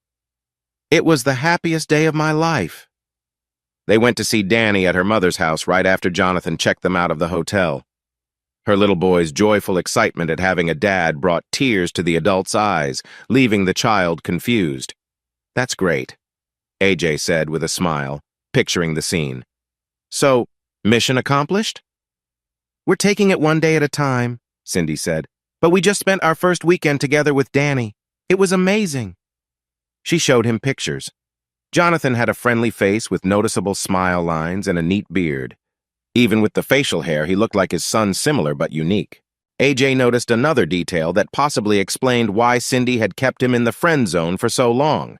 They were about the same height. In heels, she'd easily be taller. But from the big smile on her face while standing with her son and his father, that was the last thing on Cindy's mind. "You all look great," AJ said. "A real family." Cindy beamed, and AJ crossed his fingers playfully. She mirrored him, and they both laughed. At that moment, the door chimed, and Belly came into the flavor bomb. "There she is," he said to Cindy, waving to get Belly's attention. He introduced them. "Belly, this is my friend Cindy Dwyer. Cindy, this is my girlfriend, Belly Thompson." The two women greeted each other, exchanging compliments and names of people they both knew. Then Cindy said she needed to speak to her staff before they could leave. "She seems nice," Belly said after receiving a kiss and sitting next to him. "She is," AJ agreed, holding her hand. "What about the twins and their project?" Belly asked. "I wanted to meet them." "They left early," AJ replied, shaking his head in disbelief. "It turns out we're done." He explained about the dinner invitation, so she would still get to meet them, as well as the twins insisting that he owned a share of their product. "Do you really think they have a good idea?" Belly asked after he shared his thoughts on the demonstration, how impressed he'd been. "Yeah," he said, "but maybe not worth $1 million. Someone has done something similar before, if I had to guess." "So you're not going to be rich," Belly teased. "Maybe I should rethink this whole being in love with you thing." Cindy returned, putting on her jacket, just as a smiling Belly was giving AJ a series of playful pecks on his jaw. "Why don't we all just take my car?" he suggested. Cindy's apartment was on the first floor, close to a supermarket and several laundromats. There was a park nearby with a bus stop and places to eat around the corner. By car, it was less than 10 minutes to the bed and breakfast, right as she wanted weeks ago. This location made Belly understand why John was interested. "It's a bit small," Cindy said with an apologetic smile as she unlocked the door. "But it has great light, and the kitchen has been updated recently." Belly followed them inside, watching John move with ease through the space. He went straight to the curtains, letting sunlight fill the living room. The apartment was tidy, but felt homey, with shelves built into the walls and a breakfast bar separating the kitchen from the living area. A hallway led to what she assumed were the bedroom and bathroom. "The heat works well," Cindy explained. "And the landlord is really nice. The neighbors are quiet, too." Belly excused herself to use the bathroom, and that was when she noticed it. The familiar scent of the bath wash she had picked up on John that morning. Her hands started shaking as she gripped the sink. That was the smell she had caught in the car with Cindy in the back seat, not knowing why it felt so unsettling.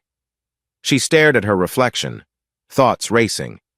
She had gone to see him later that evening, unable to resist after his work on the coding lab, unable to do anything but give her heart to him. But the night before, he had been with Cindy, she knew it.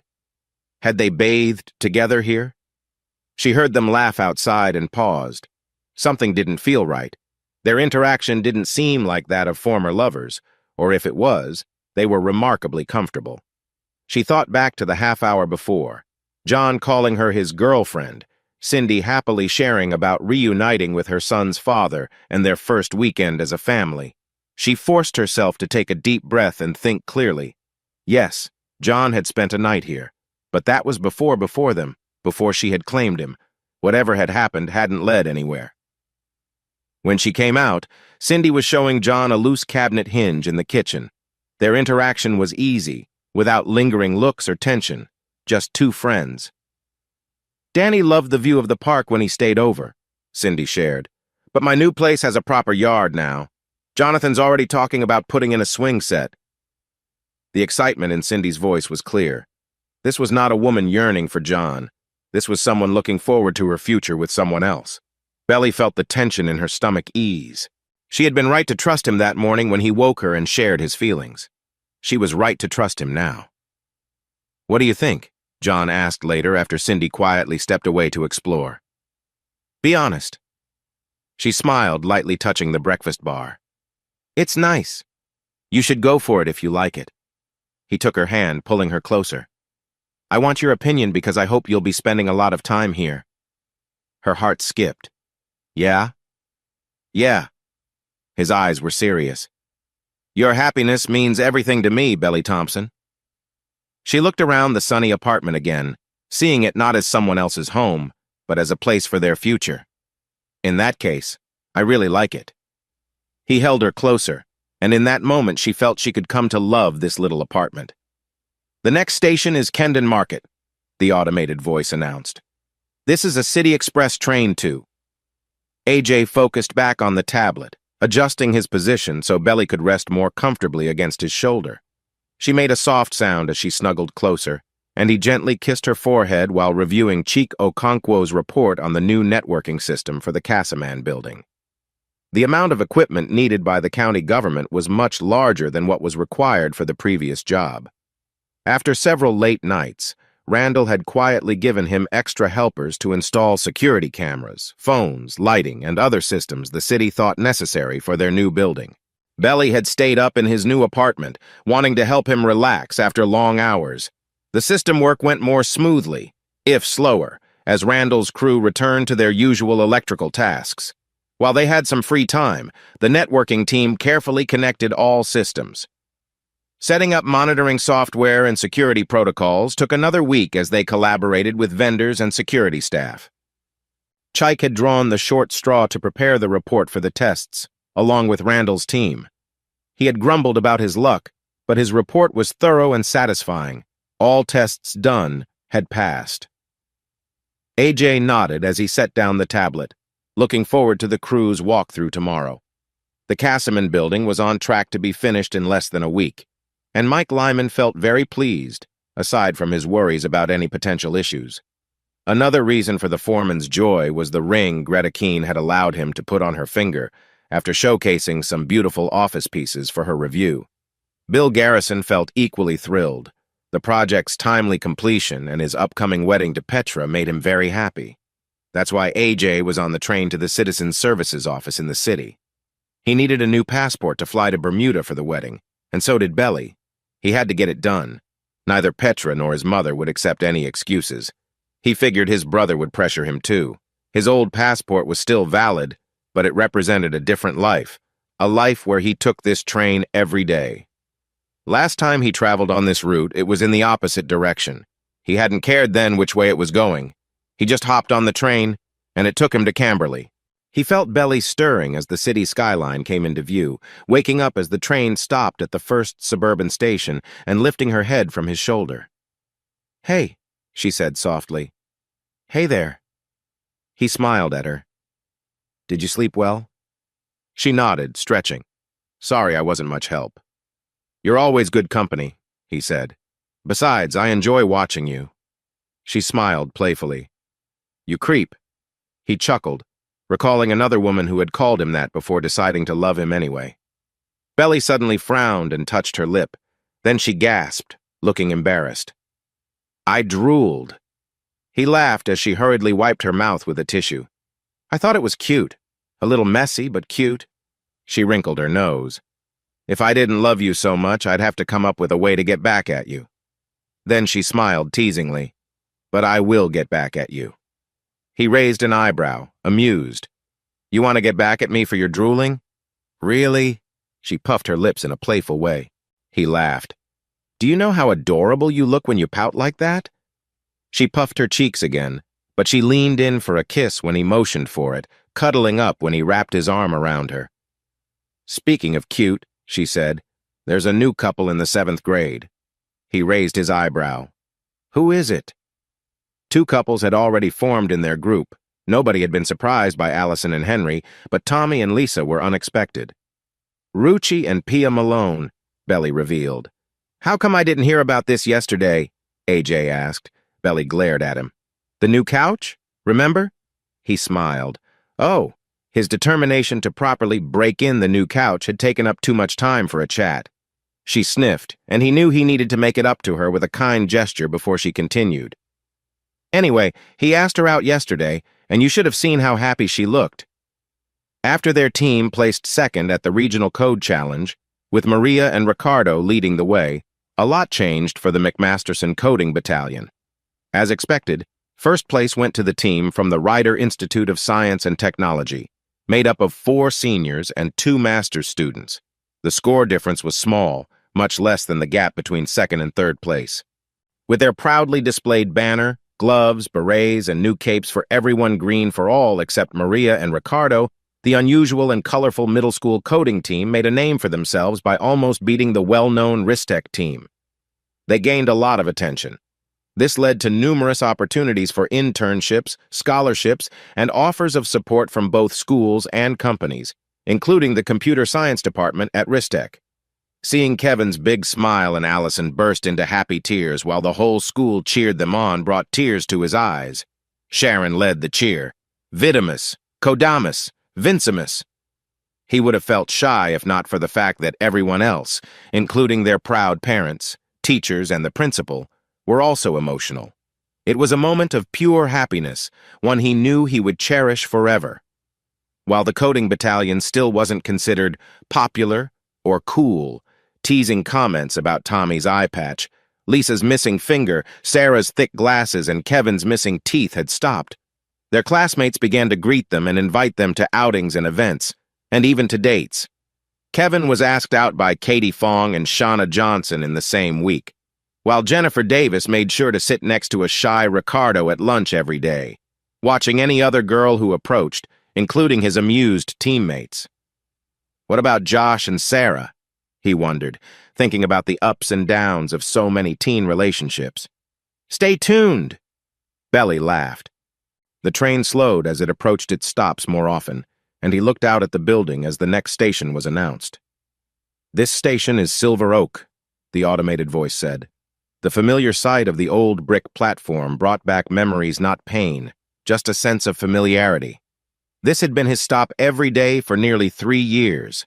It was only a 5-minute drive or a 15-minute walk from the home he had shared with her, until the day he found out that it was no longer his home. The station and trees looked just as he remembered.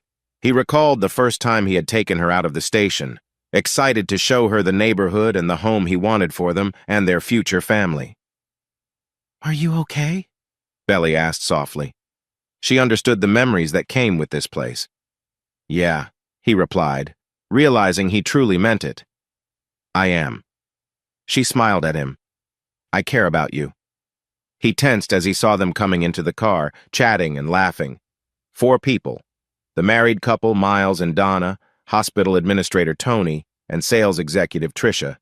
He scolded himself for feeling uneasy. Of course, he would see some of his former neighbors. They all worked in the city just like he had. They had shared neighborhood events, chatted in the supermarket, and met during walks in the park. He remembered visiting Miles and Donna after their first child was born, and Tony and her husband hosting dinners for them. When they saw him, Tricia was the first to react, her surprise clear, followed by the others. He noticed their surprised looks and confusion. He wondered if they had even noticed he was missing or what stories they might have told if they did. He noticed their gazes shift to Belly, and he could sense their curiosity forming. They assumed he should be with someone else, someone they recognized, but maybe they already knew she had moved on. He thought about whether, after her return from Paris, she had introduced him as her real love to the neighborhood. Did they remember if he had moved into the house with extra outlets and gadgets from her previous husband? Or did she move to his well-known penthouse where she spent time before? Did it even matter? No, he decided as Belly looked between him and the group staring in surprise. He gave them a slight smile and nod, pulling Belly a little closer. They broke the silence, returning the nod as they continued deeper into the car, glancing back at him. "Your neighbors?" Belly asked. "Yes," he answered. "They used to be." The train moved on toward the city center. 6 stops later, they arrived at Westbrook Station downtown. He remembered stepping onto the platform, feeling unsettled after an awkward encounter. He had seen them at the coffee house, holding hands, looking at him with what felt like pity. Instead of expressing his frustration, he had gotten on the first train, wanting to escape. Now, holding Belly's hand, he felt a wave of gratitude. By a curious twist of fate, he found himself exactly where he was meant to be. He was in Camberley, with Fred and Deborah Linden, Amaya Paolini, Garrison Builders, and Belly Thompson, experiencing a life fuller than he could have ever imagined. As they stepped off at Central Square, bright sunshine greeted them. He noticed Miles and Donna getting off there too. The air was fresh and slightly cool. "This way," he said, checking his phone, though he didn't really need to. The government offices were just a few blocks ahead. They walked hand in hand through the bustling streets, passing food carts and coffee shops, starting their day. The courthouse stood tall in front of them, its classic columns set against shiny new buildings. Belly squeezed his hand as they went by the courthouse steps, noticing him looking up at the entrance where people came and went. "Are you okay?" AJ glanced at her hand in his and remembered his earlier plan to check on the documents he needed to sign in the coffee shop. She had already signed her parts. "I'm fine," he said, smiling. Just beyond the courthouse, the new Citizen Services office was part of a modern glass and steel building. They had refreshed the old post office next door, creating a single spot for all government services, from passports to permits. "When I was here before," he said softly as they reached the entrance, "I was getting my marriage license." Belly squeezed his hand, giving him a moment to reflect on that memory. Inside, the area was bright and spacious, with clear signs guiding people to various services. They joined the line for passport services, with Belly leaning against him as the cool air hit her. Other couples stood in line around them, some with children, some older, all with their own stories. "You know what?" Belly asked after a bit. "What?" "I can't even recall how you were when I first met you." She smiled up at him. "In room 102. He groaned. "Really? That's what you're thinking about?"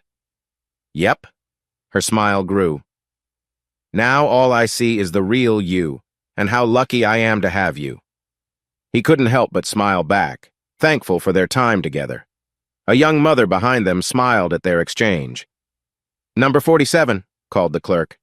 They moved to the counter together. The woman at the desk smiled at their linked hands. Her name tag read Lori. "New passports?" "Yes," John replied. "Mine was, misplaced. It wasn't exactly a lie." Belly didn't have to think about his ex-wife, whatever else she might be. "Mine expired," Belly added when Lori looked at her. "Okay," Lori said, typing on her computer and looking at both of them. "What's the last name?" John opened his mouth to speak, then hesitated. His face showed he was thinking hard. Then he turned to her. "Actually," he said, keeping his gaze on her, "there's something I need to share." He took both her hands in his. "Belinda Marie Thompson, I don't want you to have a passport with that last name." Her eyes widened in surprise, and her heart raced. "I want your passport to say Belinda Marie Smith." His voice was steady as he went down on one knee. "Will you marry me?" "Yes!" she cried, jumping in excitement. "Yes, yes, yes!" Applause erupted in the office as she embraced him. When they finally separated, she was smiling and crying at the same time. "I'm sorry I don't have a ring," he started. Her eyes fell on something wrapped in foil on the clerk's desk, and suddenly she remembered Amaya, just before their run, the day before she left for Marrakech. I'd have said yes, even if it was made of foil. She felt a wave of love and appreciation for the woman who had been his first love and helped him heal. "May I?" she asked the clerk, reaching for the wrapper. The clerk looked puzzled. "My sandwich?" "Yes," Belly said. "I just need some foil." Still confused, Lori handed over the sandwich. With quick fingers, Belly tore a strip of foil and shaped it into a ring. She offered it to him, her eyes shining with tears of joy. "Put this on me, Mr. Smith." He looked at her in amazement, then took the makeshift ring and slid it onto her finger. "You two are adorable," Lori said, blinking back tears as she set her sandwich aside. "But you need to go to the courthouse right now to get married or start the name change process. I'll take care of you when you get back. I'm here until 5. They exchanged excited yet nervous glances. "Courthouse?" he asked. "Courthouse," she confirmed. The courthouse looked even more impressive up close. AJ and Belly climbed the stairs and entered through the front doors, following the signs to the information desk. The older clerk listened to their situation with a growing smile. "Well, you have 2 choices. For a name change, you'll go to the Office of Civil Records on the 3rd floor. For a marriage license and same-day ceremony, that's family court services on the 2nd floor. "Which is faster?" Belly asked eagerly. "A name change takes about 2 weeks to process, and you would need to publish it in a newspaper," the clerk explained as she noticed Belly's face fall. "But a marriage license can be done right away if you have valid ID, but—" She looked at both of them. "Have either of you been married before?"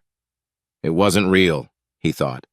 "Yes," he said as Belly shook her head. The clerk shook her head.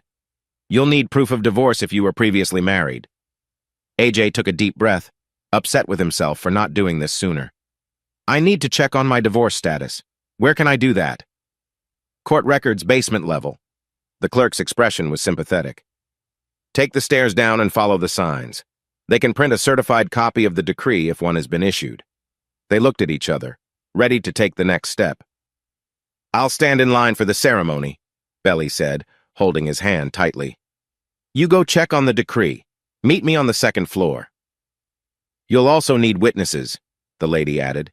"But that shouldn't be a problem. Just ask people in line." He nodded and kissed her quickly before heading down to the basement. The basement was cool, with bright lights that made everything look harsh. He found the court records counter, where a young man was working on a computer. "How may I help you?" the young man asked. "I need to check the status of my divorce decree and get a copy if it's ready," AJ replied. "Name?" asked the clerk. "Are you the one who responded or the one who filed?" AJ took a breath. "I'm the respondent, Anderson John Smith.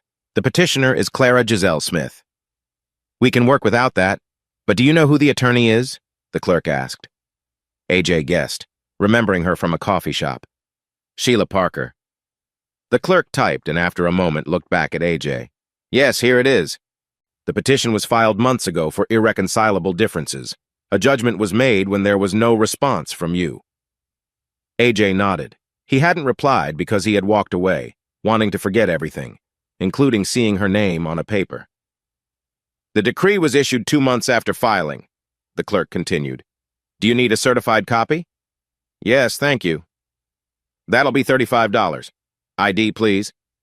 As the clerk processed his payment and printed the documents, AJ glanced at the courthouse seal. He had been free for months without knowing it. Here you go. The clerk handed him the certified copy. Congratulations, or condolences, whichever fits. AJ smiled. Congratulations. Definitely congratulations. He took the stairs 2 at a time to the second floor, holding the document tightly. Belly was third in line. Well? She asked eagerly as he joined her. I'm divorced, he announced, showing her the paper. She jumped into his arms with a happy squeal, drawing smiles from others around them. We need a witness, he reminded her after they separated, his heart racing. Actually, said a man in a suit behind them, you need 2 witnesses. He adjusted his glasses. Forgive me for eavesdropping, but may I ask when you want to have the ceremony? Belly looked worried. Today. Right now. If you're applying for a marriage license today, there's usually a 3-day wait before you can have the ceremony. Belly's face dropped. 3 days? The man smiled. But Judge Brown can allow you to skip that. He's a bit grumpy, but surprisingly romantic. His office is over there. Are we really doing this? AJ asked. We could wait, do it the right way. Rings, a dress, a big ceremony.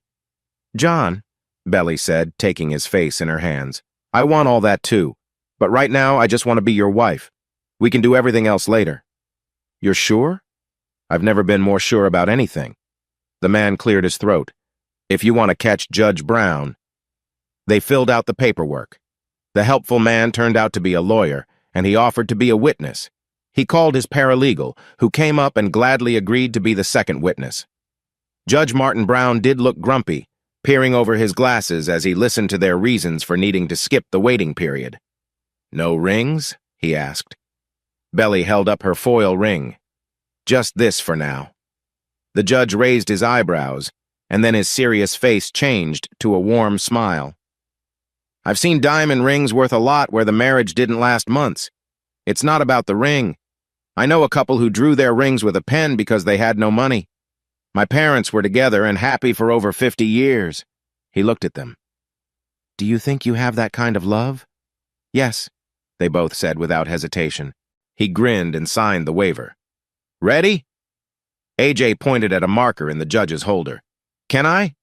The judge laughed. Of course. Good choice. That's my favorite.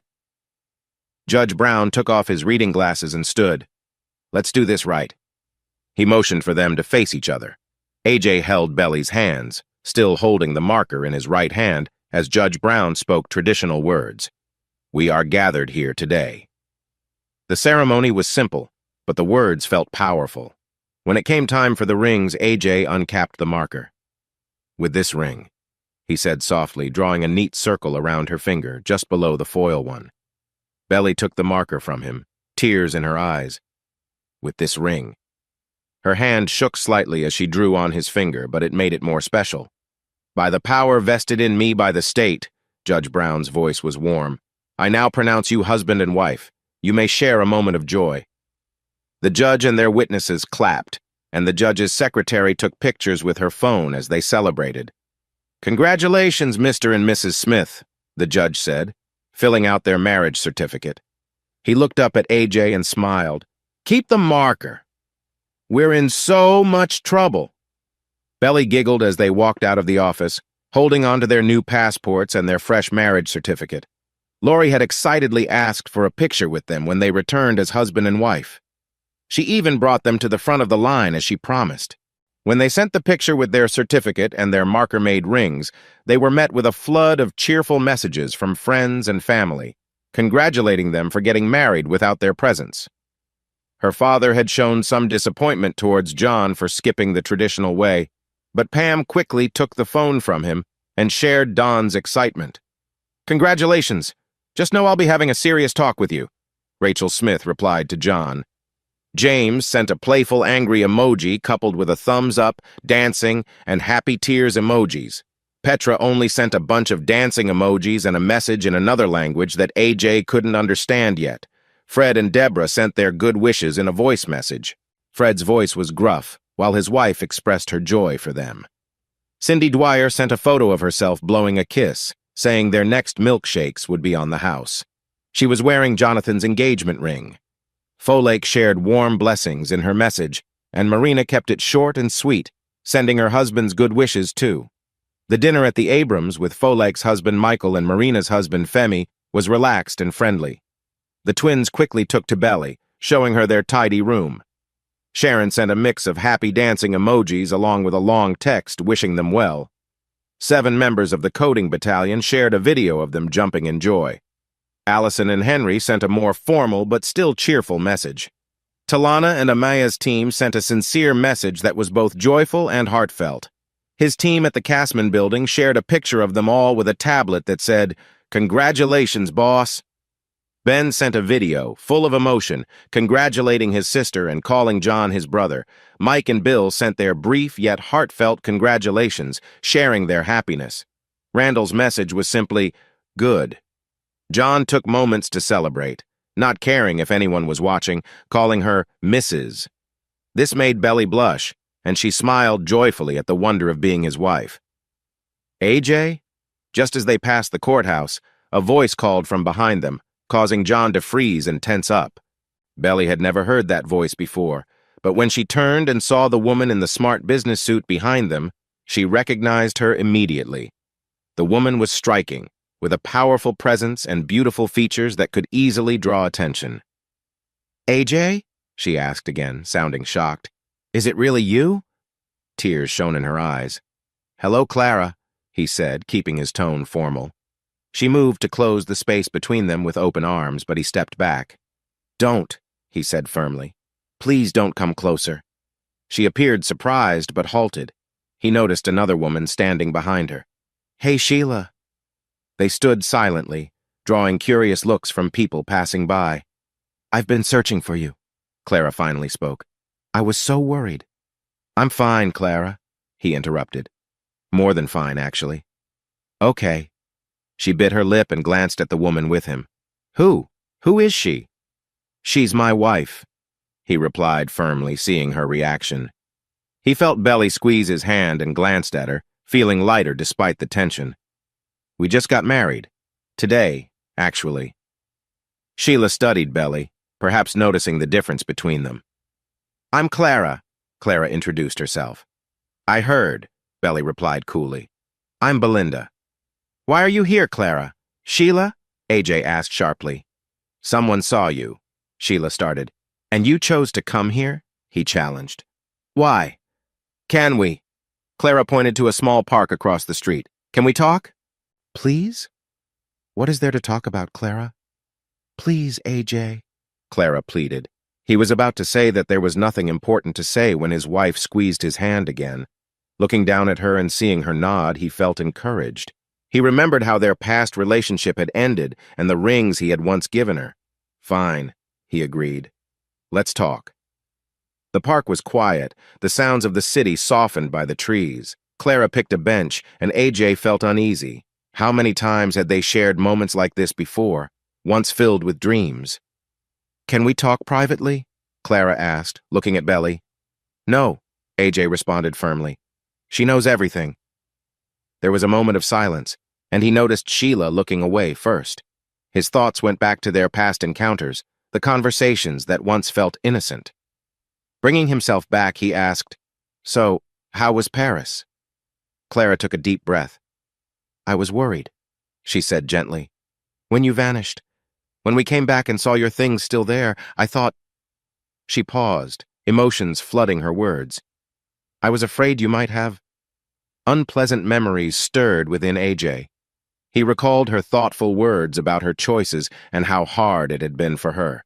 The truth about her past relationship hurt him deeply, and even now it felt like a heavy burden he had to carry. The ring on her finger was much more impressive than the ones they had once talked about. Dylan Robson stood next to her, quiet but very much there, a possessive hand resting on her arm as if he had won something. AJ wanted to confront him, to shout and knock things over. Instead, he kept reading her letter, feeling his world fall apart with every word. "I looked for you, even from Paris," Clara said. "But no one knew where you went. Trisha said you never went back home. I even called your mom." She paused, wiping away tears. AJ shrugged.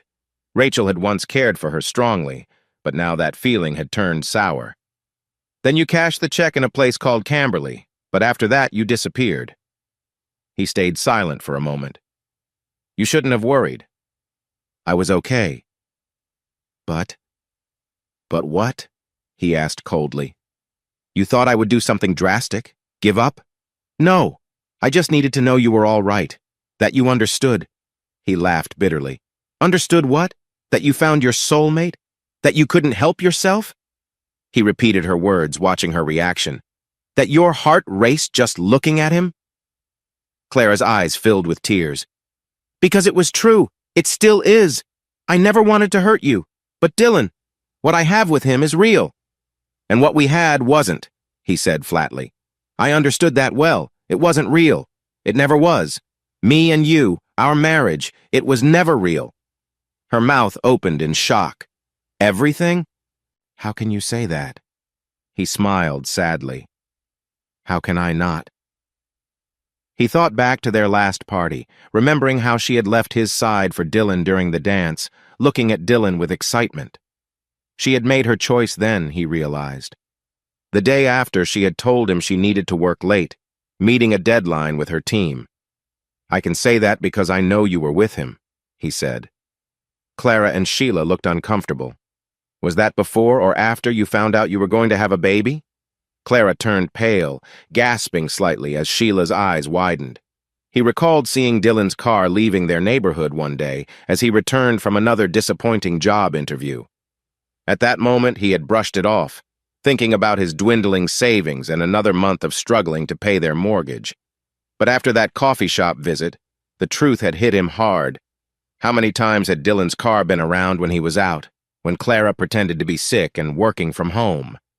I didn't mean for it to happen, it just did," she stammered. "You didn't mean for him to come to our home?" She fell silent. "I found the tests," AJ said quietly. 2 weeks earlier, I was so happy. I thought I was going to be a dad." He looked into her eyes. "I thought you were pulling away because of the pregnancy, but you were just saving your attention for Dylan, weren't you?" He remembered planning to surprise her about the baby at the coffee shop. After finding the test kits, both with positive results, hastily hidden in the bathroom trash, he had gone to get the money to take the test and renew his electrician's license. He had already gotten a job offer with a construction company. He imagined telling her, seeing her relief, sharing their happiness about the baby. Instead, she handed him back his rings with her letter. The divorce papers were already signed, with Sheila waiting to take them to court. To make things worse, she smiled as Dylan offered a check to buy out his share of their home. "I thought it was Dylan's baby," AJ said. He pointed at Sheila. "But she told me it was mine when I saw her at the airport." Clara gasped and turned to her best friend. "You told him?"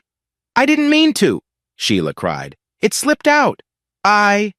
Clara's hands twisted. "Dylan said he'd love the baby like his own. He promised he would give it everything." He stared at her in disbelief. "More than its own father? You were planning to give my child to another man?" "You weren't working," Clara argued. "You were having trouble with the mortgage. Dylan could provide for the baby. I just wanted you to have a fresh start." The nerve of that statement shocked him. She told Dylan about his child before even telling him, and they made plans to raise it together while keeping AJ out of the picture. He took a deep breath as the weight of it all pressed down on him. "After I found the tests, I stopped looking for jobs in tech. I focused on renewing my electrician's license. I even had a job lined up." He saw her eyes widen. "That's what I wanted to tell you that day. I thought you were going to share about the baby." He remembered walking into the coffee shop, happy to see her enjoying a hot chocolate. He had leaned in to kiss her, but she turned away. Instead, she asked him to sit across from her. Confused, he sat down, only to see Dylan get up from another table and join her, both of them holding hands. He was overwhelmed with disbelief, facing his wife, her lover, and her best friend as he struggled to keep his emotions in check.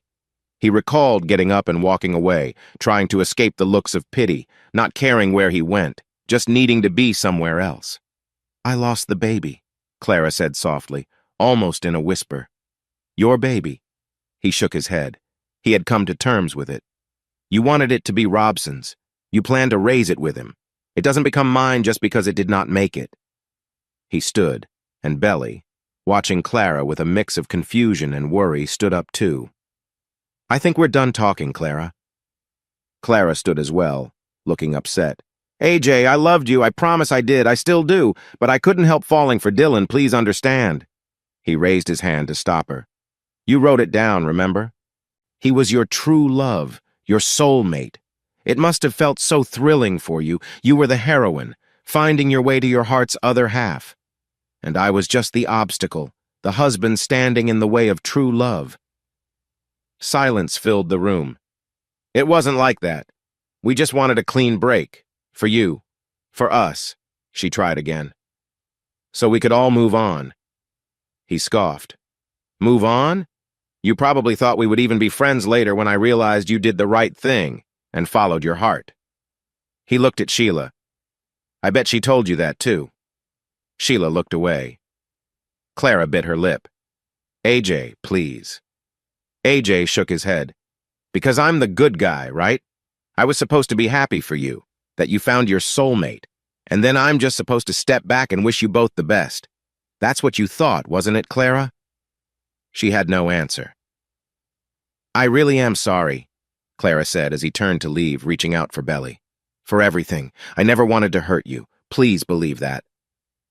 AJ stopped. Then he turned to face her. "You tore my heart apart, Clara. You broke me. You made me feel so low that I wished I was gone." He saw her go pale at that, and he continued. "You saw me. I couldn't even breathe.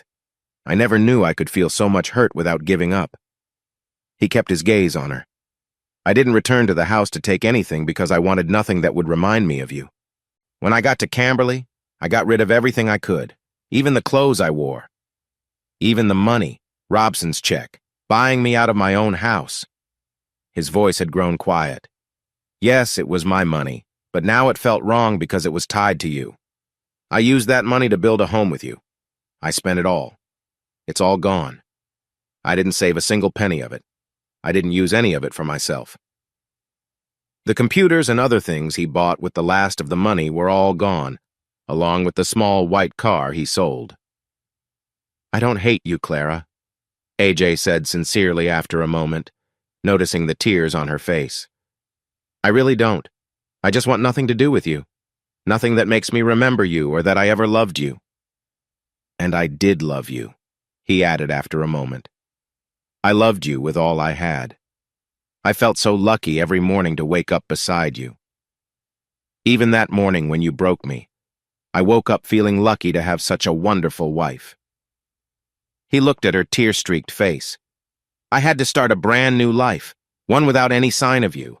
I made new friends, got a job I enjoy, and even teach coding now. And I found real love again." He looked at Belly, and she smiled at him. He smiled back. "I'm happy, Clara.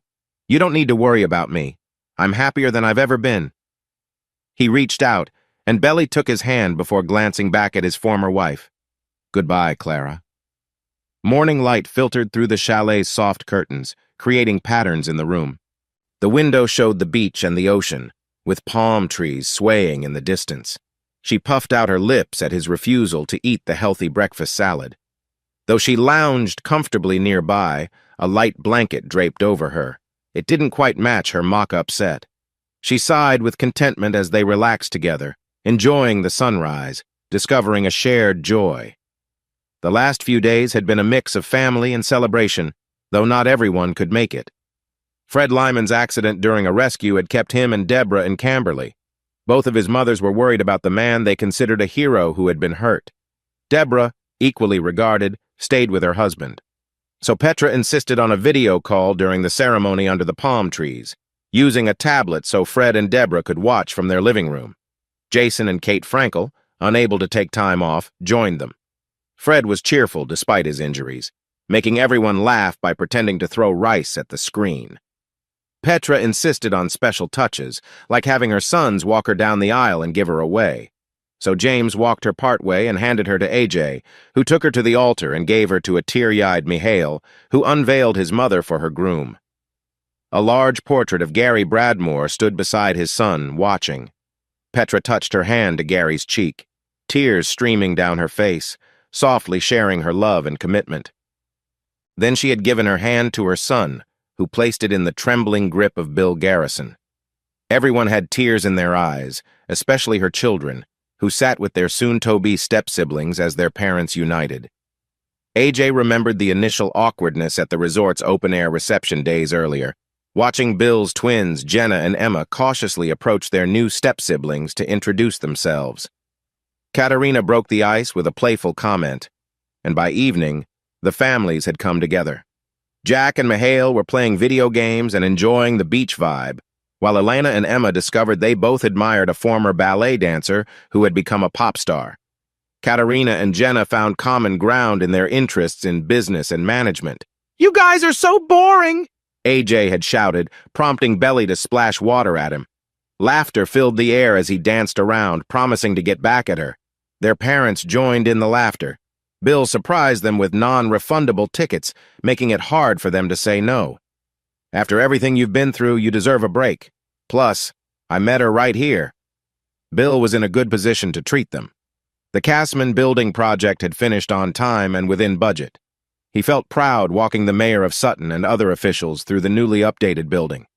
The visitors were impressed by the hidden wiring and wondered how the building could support more computers while still looking historic. With the Historical Society's excitement, especially after revealing the restored Bosworth furniture, Garrison Renovations got more contracts to modernize historical buildings, including the county courthouse, city library, and a county office building in Camberley. Bill flew Petra over for the celebration picnic, honoring the company's achievements and his upcoming wedding, proudly introducing his future wife to the crowd. Among the crew chiefs, Lenny, Randall, Hank, and Prakesh had brought their spouses to Bermuda. Joe Sonner, who was widowed, came alone. Newlyweds Mike and Greta Lyman also took part, using the opportunity for a delayed honeymoon. Belly was surprised to learn that Mike had connected with the Historical Society's preservationist during a lively chat about safety rules. If he hadn't seen Mike's passionate discussion, AJ would have doubted it. The way Mike cared for Greta was sweet and genuine, and she looked at him with warmth. Even Randall smiled as he watched them, with his arm around his quieter wife, Sarah, who quickly made Belly feel welcome among the Garrison crew partners. By chance, since their rooms were next to each other, AJ saw Randall's gentle side as he danced with his wife on their balcony.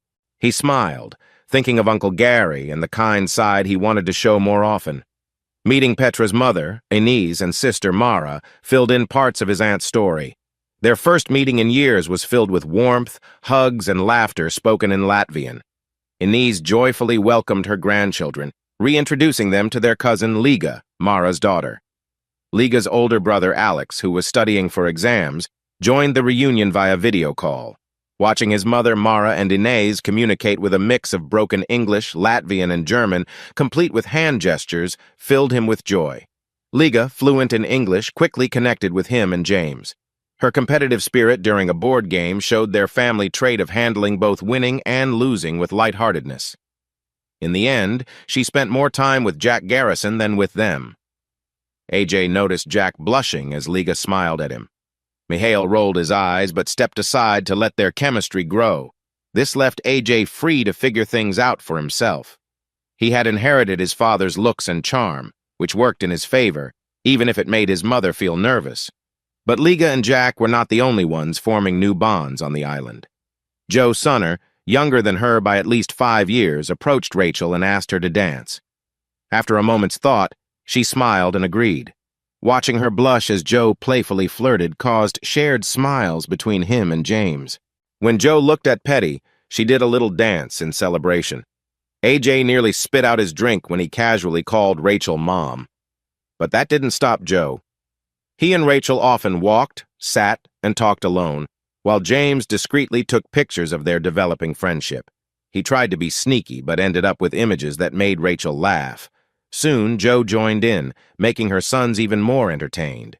However, when Rachel followed Joe into his room, James stopped taking pictures.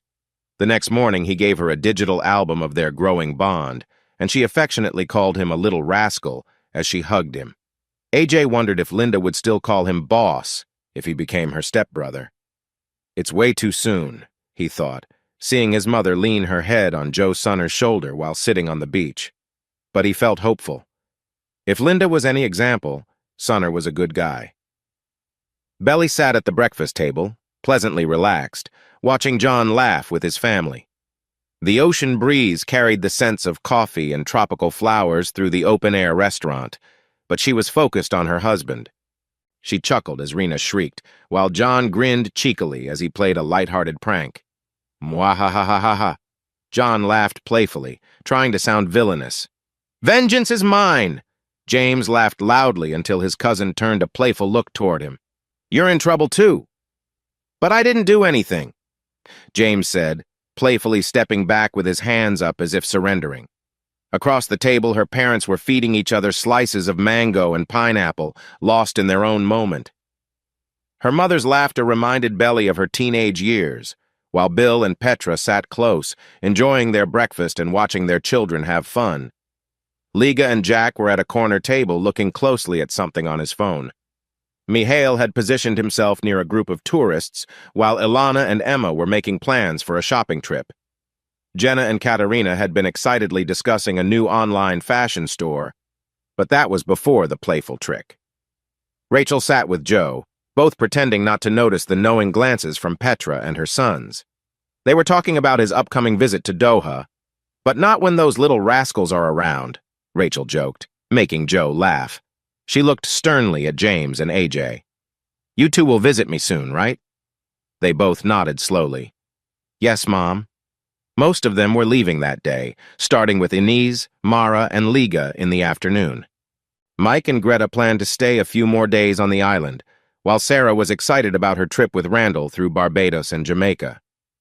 Randall seemed indifferent, but he had his arm around Sarah's waist as she talked enthusiastically about their travels.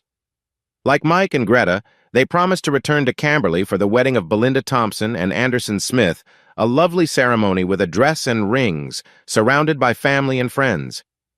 Belly was looking forward to seeing many familiar faces again in just over a month and could hardly wait. After they returned from the courthouse, she had moved everything from her room in the cottage.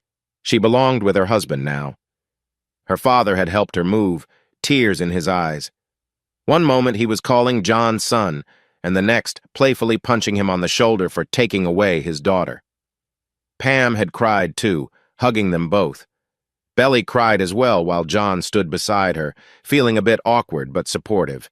The coding battalion was set to attend in full force, along with their parents, principal, and teachers from McMasterson Academy, which was gaining much attention for its coding program. Folek had promised to come, with her twins and husband Michael. Marina, now expecting a baby, shared Femi's regrets, but promised she would be there as well. Folek also promised to bring delicious dishes like jollof rice, moi moi, and pepper soup. With Julia cooking up a storm and Vishal Nanjiani insisting on bringing food too, Belly felt assured they would have enough to feed everyone. Even Petra had promised to help in the kitchen. Additionally, Cindy Dwyer had promised her special milkshakes for the reception. Belly felt a little jealous when John invited her, but the feeling faded quickly as she saw Cindy's excitement about being part of the celebration and asked if she could bring her partner. Amaya's team, including Talana, Joran, and a sadly separated Leanne and Rolly, were also coming. Talana was bringing Ben. She had introduced him to her parents. Her father had been upset about the relationship but eventually accepted it, more than her mother, who ultimately understood. He makes you glow, her mother had said to her daughter, who was in tears from happiness. How can I deny you this joy? Fred, Deborah, Jason Frankel, Aunt Kate, and cousins Aaron, David Tyler, along with their sisters, would all be there. John had even invited Terry, the liquor store cashier, who had refused to sell him more vodka. He also invited Judge Martin Brown and Alan Lambert with his paralegal Gianna Thorne, their two witnesses. Many of the Garrison Builders team, especially John's networking group, promised to attend. Belly looked at her husband, feeling amazed as he returned to their table, still smiling from his playful actions. "This is all thanks to you," she said as he sat down beside her. He looked at her with curiosity. "What do you mean?" "Anderson John Smith, you created this. From a tough time, you built something wonderful." His eyes followed her gesture, taking in the lively scene James now chasing Rena, who had managed to get others involved in their fun. Joe watched Rachel laughing at their antics, Mihail chatting with someone new while Petra rolled her eyes. "Look at them all," Belly said. "Look at what you've done. You came to Camberley facing challenges, but instead of giving up, you lifted things up and helped." She saw Liga toss a grape into Jack's mouth, who caught it perfectly, and they both burst into giggles.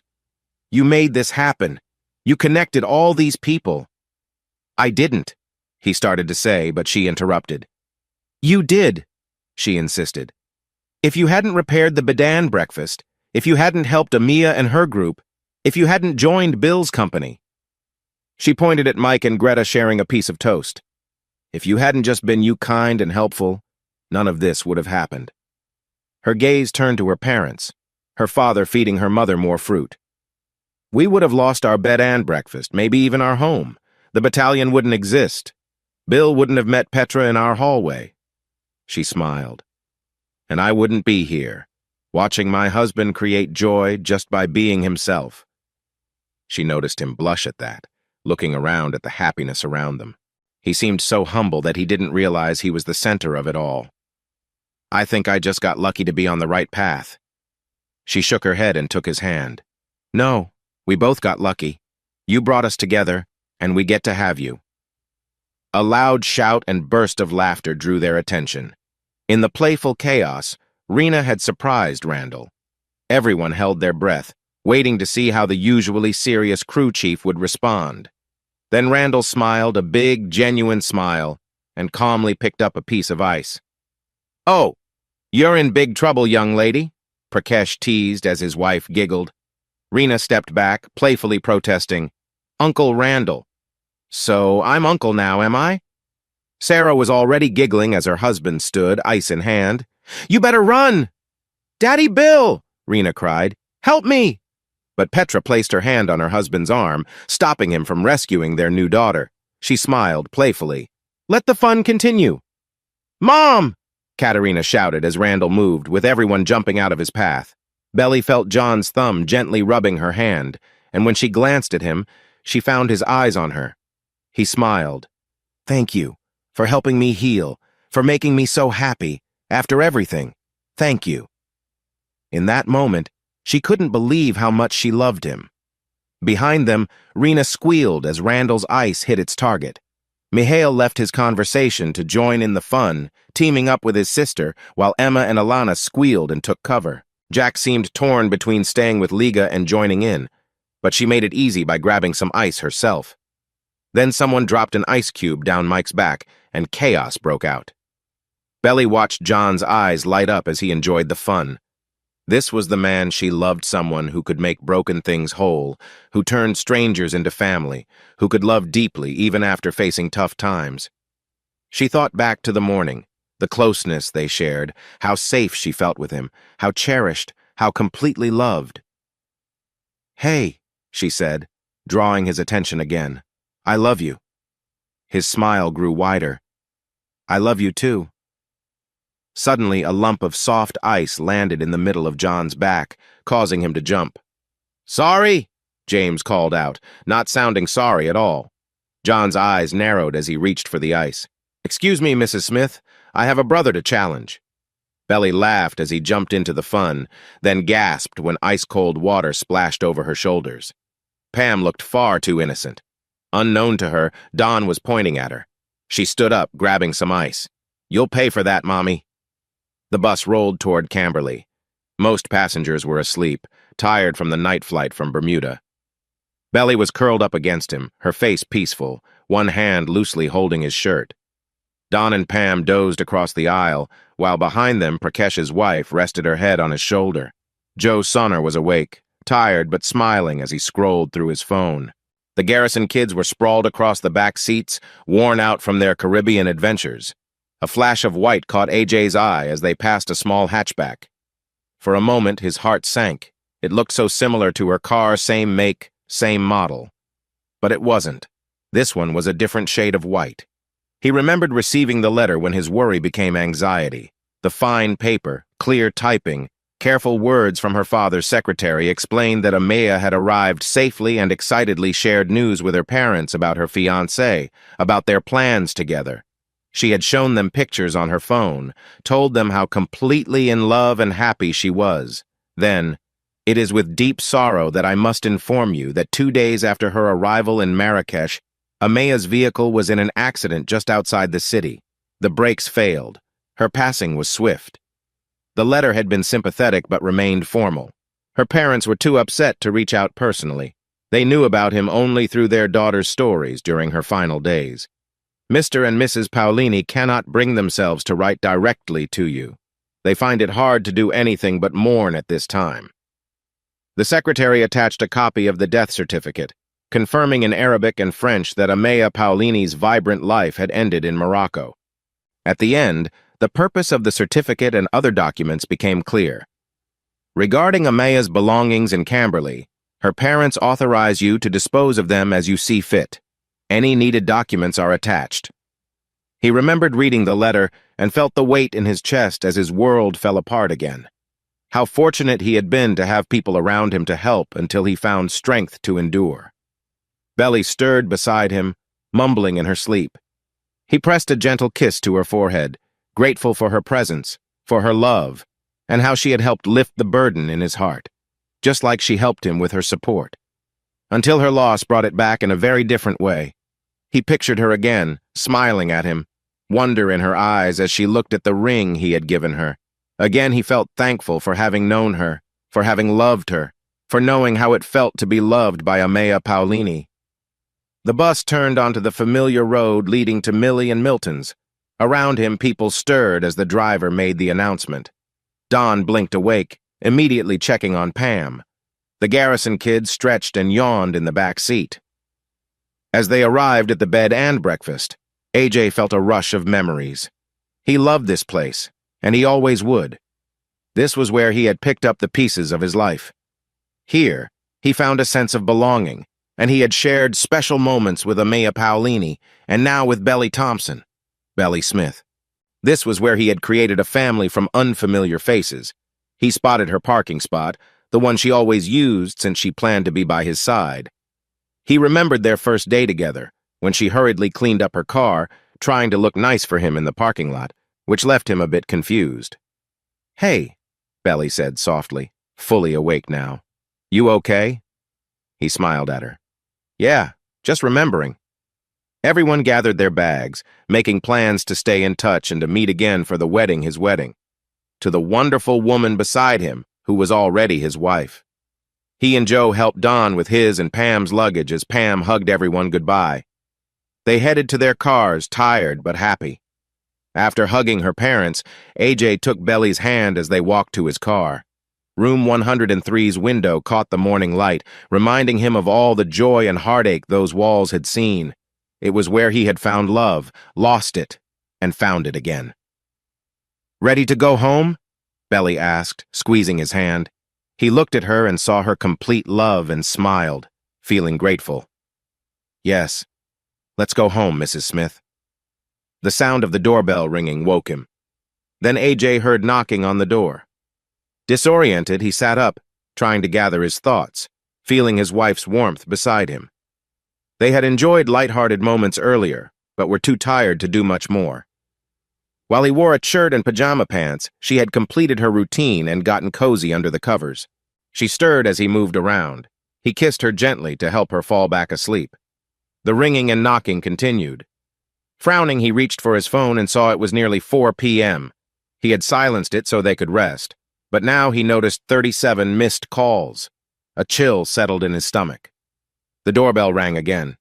He got up carefully but swiftly, hoping to answer before the noise disturbed her, and walked out of the bedroom toward the door. He glanced through the peephole and saw 3 people in formal clothes, looking both impatient and professional. "Who is it?" he called out. "Mr. Anderson John Smith?" a woman's voice answered. "We're attorneys from Caldwell, Ross, and McKinnon. We need to speak with you urgently. We've been trying to reach you for 3 days." The name of the law firm made him hesitate. Clara often talked about Caldwell, Ross, and McKinnon. It was the top firm in the city and well-respected across the country. Getting a job there had been her dream, and she thought her work with the Rixton Group would help her get noticed. Of course, Dylan Robson had noticed her and successfully recruited her for another opportunity. AJ pushed the thought aside, returning to the moment. "Are you the ones trying to reach me?" he asked. "We called a few times," a man replied. "You weren't answering." "I was asleep. It was on silent," AJ reasoned, "and 37 calls is not a few." "We're paid to be persistent, Mr. Smith," came the calm response. He turned to see Belly stepping into view, her brow furrowed with concern. "What's happening?" "Some lawyers need to talk to us," he replied in a low voice. "Maybe get dressed?" She playfully smiled, then stepped back into the room as he motioned to the door. "Just a minute," he said to the lawyers outside. Last time a lawyer had wanted to talk to him, his life had changed drastically in a coffee shop. But that was a different time. He opened the door when Belly emerged a few minutes later in his shirt and pajama pants. The attorney's 2 men and a woman entered with their briefcases, nodding politely as they scanned the apartment. "Would anyone like coffee or tea?" Belly offered. They politely declined, but thanked her. "You should probably get one, though, for yourself," one man kindly suggested. "I'm Margaret Redwin," said the woman, older than her colleagues. "I'm a senior partner at CRMAC." AJ said, using the law firm's nickname. "I know of your firm." Redwin smiled, pleased. "That's good. Should I be worried?" She laughed lightly. "No, not at all." She waved at her colleagues. "These are David Archer and Stephen Winthrop. We need to discuss something very important, and we'll need you both to sign non-disclosure agreements before we proceed." AJ and Belly exchanged glances. "I'll go get the coffee," Belly said. "Do you want one?" He nodded, and she stood on her toes to give him a quick kiss on the cheek before heading to the kitchen. "Please, sit," he told the lawyers as his mind wandered back to his days at Helios Systems, remembering NDAs and business matters. Winthrop set up recording equipment while Archer prepared documents. "This conversation needs to stay private until we make certain announcements," Redwin explained. Belly returned with a mug of coffee for him and tea for herself, sitting beside him on the couch while AJ read through the non-disclosure papers. He noticed Archer get up and head toward the mantel. The wall was filled with picture frames of him and Belly with their marker rings, displaying their certificate, with friends Don, Pam, Fred, and Deborah, with Jason and Kate Frankel along with Aaron and David in front of a bright Millie and Milton's, with Rachel, Petra, and James, with Ben, and with Julia. There were pictures of him with the Garrison renovations team, Randall, Mike, and Bill at the Cassaman building handover. Another showed him and Belly with the Abrams twins and their family. Then there was one of him, Belly, Sharon Alburn, and Norm Odell with the coding battalion in their capes. Rucci held the flag while AJ struck a proud pose, his cape flowing behind him. The battalion had left their computers one weekend after the courthouse to repaint the apartment. It had been a wonderful surprise, and when Pam called to check on them, she asked Julia to prepare a meal for everyone, which Don and Julia brought with joy. Allison had put the frame on the shelf herself as a gift from her and Henry. That moment had brought tears to his eyes. It was Belly who put the picture of him and Amaya on her birthday on the shelf, daring him to say anything while comforting him when he cried instead. But AJ's attention was on the lucite block with the marker inside it. "Wait, you're the couple who got married in Judge Brown's office with the marker rings," Archer exclaimed. AJ and Belly nodded, surprised. "Alan Lambert told me about it," Archer smiled. "He's been sharing it with everyone." Redwin shook her head. "You don't want to cross Martin Brown, but he's a nice guy. He must have really liked you two." "He let us keep the marker," Belly agreed, smiling. AJ felt her move closer as he finished reading and took the pen from Winthrop to sign the papers. "Mr. Smith," began Redwin when Belly had signed as well, "are you familiar with Ethan and Nathan Abrams?" "Yes," AJ replied carefully. "I helped them with some coding problems. Do you know about the Cobra library?" "Yes. I helped create it." "What does it stand for?" Archer asked. AJ raised an eyebrow. "Concurrent conditional branching architecture." Archer smiled and nodded, looking apologetic but satisfied. "What about the DOTGMX platform?" Redwin continued. AJ felt something shift inside him. The twins must have named their platform that. "Yes. We represent Ascent Capital, a venture capital firm," Archer explained. "The twins' father contacted our client at their suggestion to show their platform. Did you know you own 10% of it?" "They insisted," AJ said, "but I never signed anything." "They were very clear about your contribution," Archer continued. "They documented everything carefully. Your ownership is legally recognized through their records." "Ascent has bought 10% of the shares," Redwin added, "leaving the twins with 40% each and you with your 10. AJ felt Belly's hand slip into his. It was trembling. "Is their platform special?" he asked. "Very special," Winthrop spoke for the first time. "While DOTGMX was designed for gaming, its innovations apply to many industries. Several large tech companies are showing interest in different parts. The twins have filed several patents," Archer included. AJ had gone for another interview, but the guilt faded quickly after Dylan's next message. "I need to see you again." Just reading it confirmed her choice to explore this connection, this excitement that AJ had never sparked in her. The new relationship consumed her. Time spent with Dylan included lunches and dinner dates.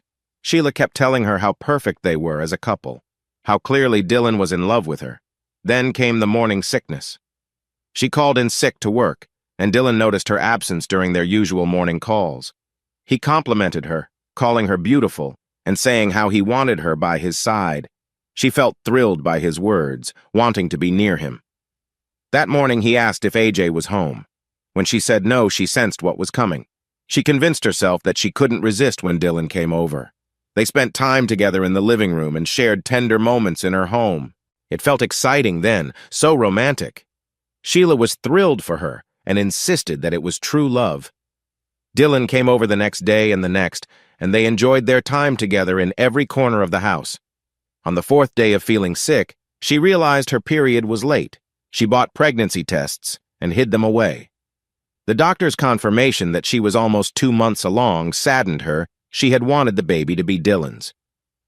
Later that evening in his penthouse, she shared the news with Dylan, explaining that it couldn't be his child.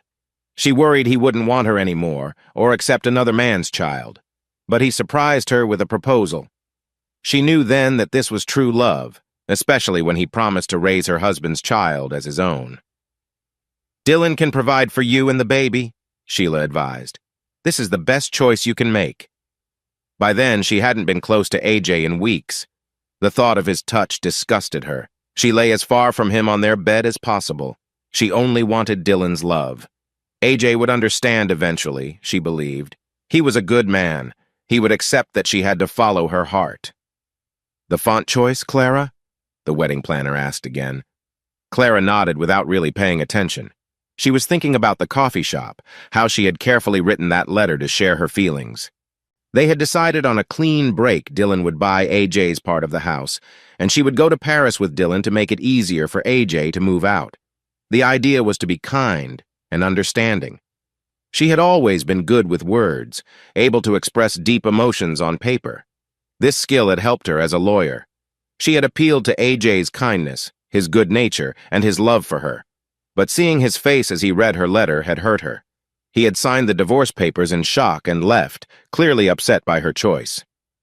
"I thought I was going to be a dad." His words in the park stayed with her. He had discovered the pregnancy tests and was excited about becoming a father. He had decided to leave his job and return to being an electrician so he could take care of their family. While she was with Dylan, AJ had been preparing for their baby's future. "Clara?" Sheila touched her arm. "Are you all right?" She looked at her friend, recalling how Sheila had encouraged her affair and suggested hiding the pregnancy from AJ. She had thought this would give her child the best start with Dylan. She remembered lying in Dylan's bed in Paris when Sheila had called about AJ's car still being at the station. Panic grew as she called around looking for him. When she returned home, everything of his was still there, and his car remained at the station. She felt a moment of relief when Dylan said the check had been cashed in a town called Camberley. They had argued when he declared he was ending the search for her ex-husband. "The two of you are done," Dylan had said firmly. "He's taken the money and is starting over. It's time for us to move on. Together." Sheila had echoed his words. She remembered feeling a deep sense of loss when they returned from Paris, feeling guilty, thinking the baby was upset with her for leaving its father. Then she convinced herself it was for the best. Now she wouldn't have to deal with another person's baby. Her next child would truly be a Robson. But as she sat there surrounded by wedding samples, she couldn't help but think of AJ's expression in the park when he told her he had truly loved her. That even on that morning, he had felt grateful to have her in his life. Since that day, everything, the joy and excitement of being with Dylan had shifted. She had felt so alive and cherished. She believed Dylan loved her, and before she got the news that AJ had been spotted, she had looked forward to becoming Mrs. Dylan Robson. Now she felt uneasy and uncertain. After leaving the park and watching AJ walk away, Sheila had reassured her that she had made the right choice. For herself, for her child, for true love.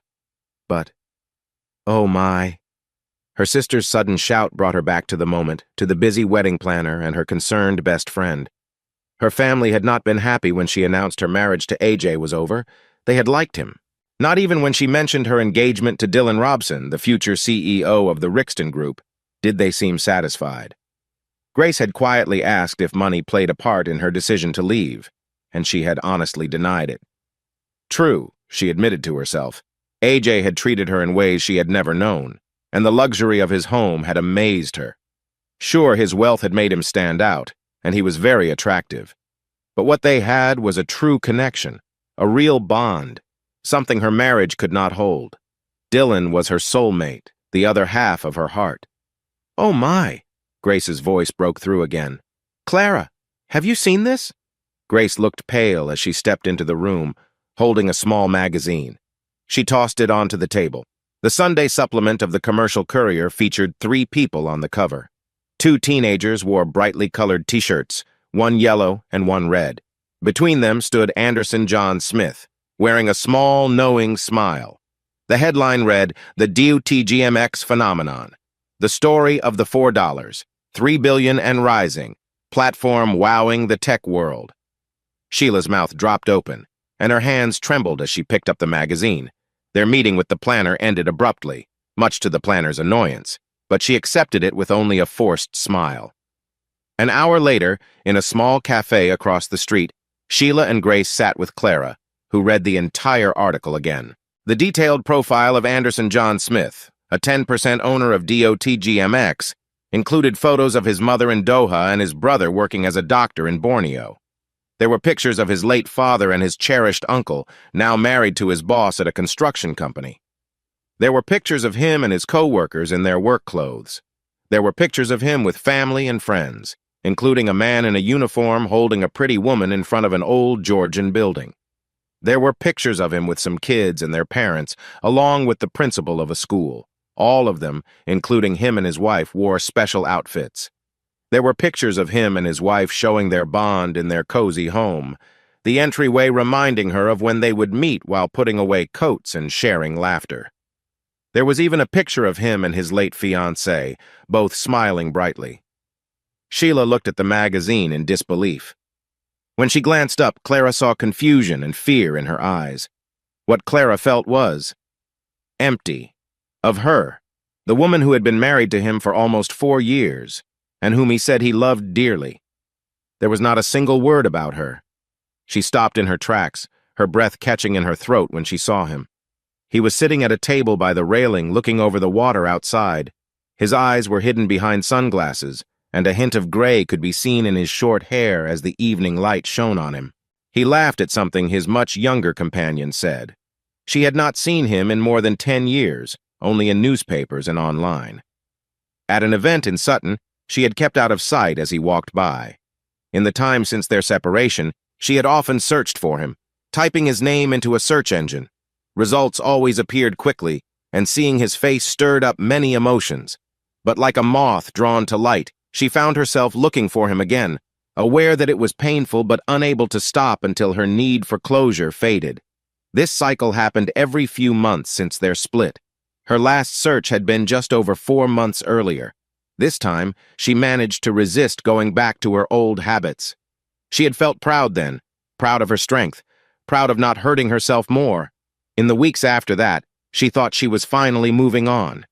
But seeing him now, in real life, far from home, looking both different and familiar, brought back a rush of feelings as intense and relentless as before.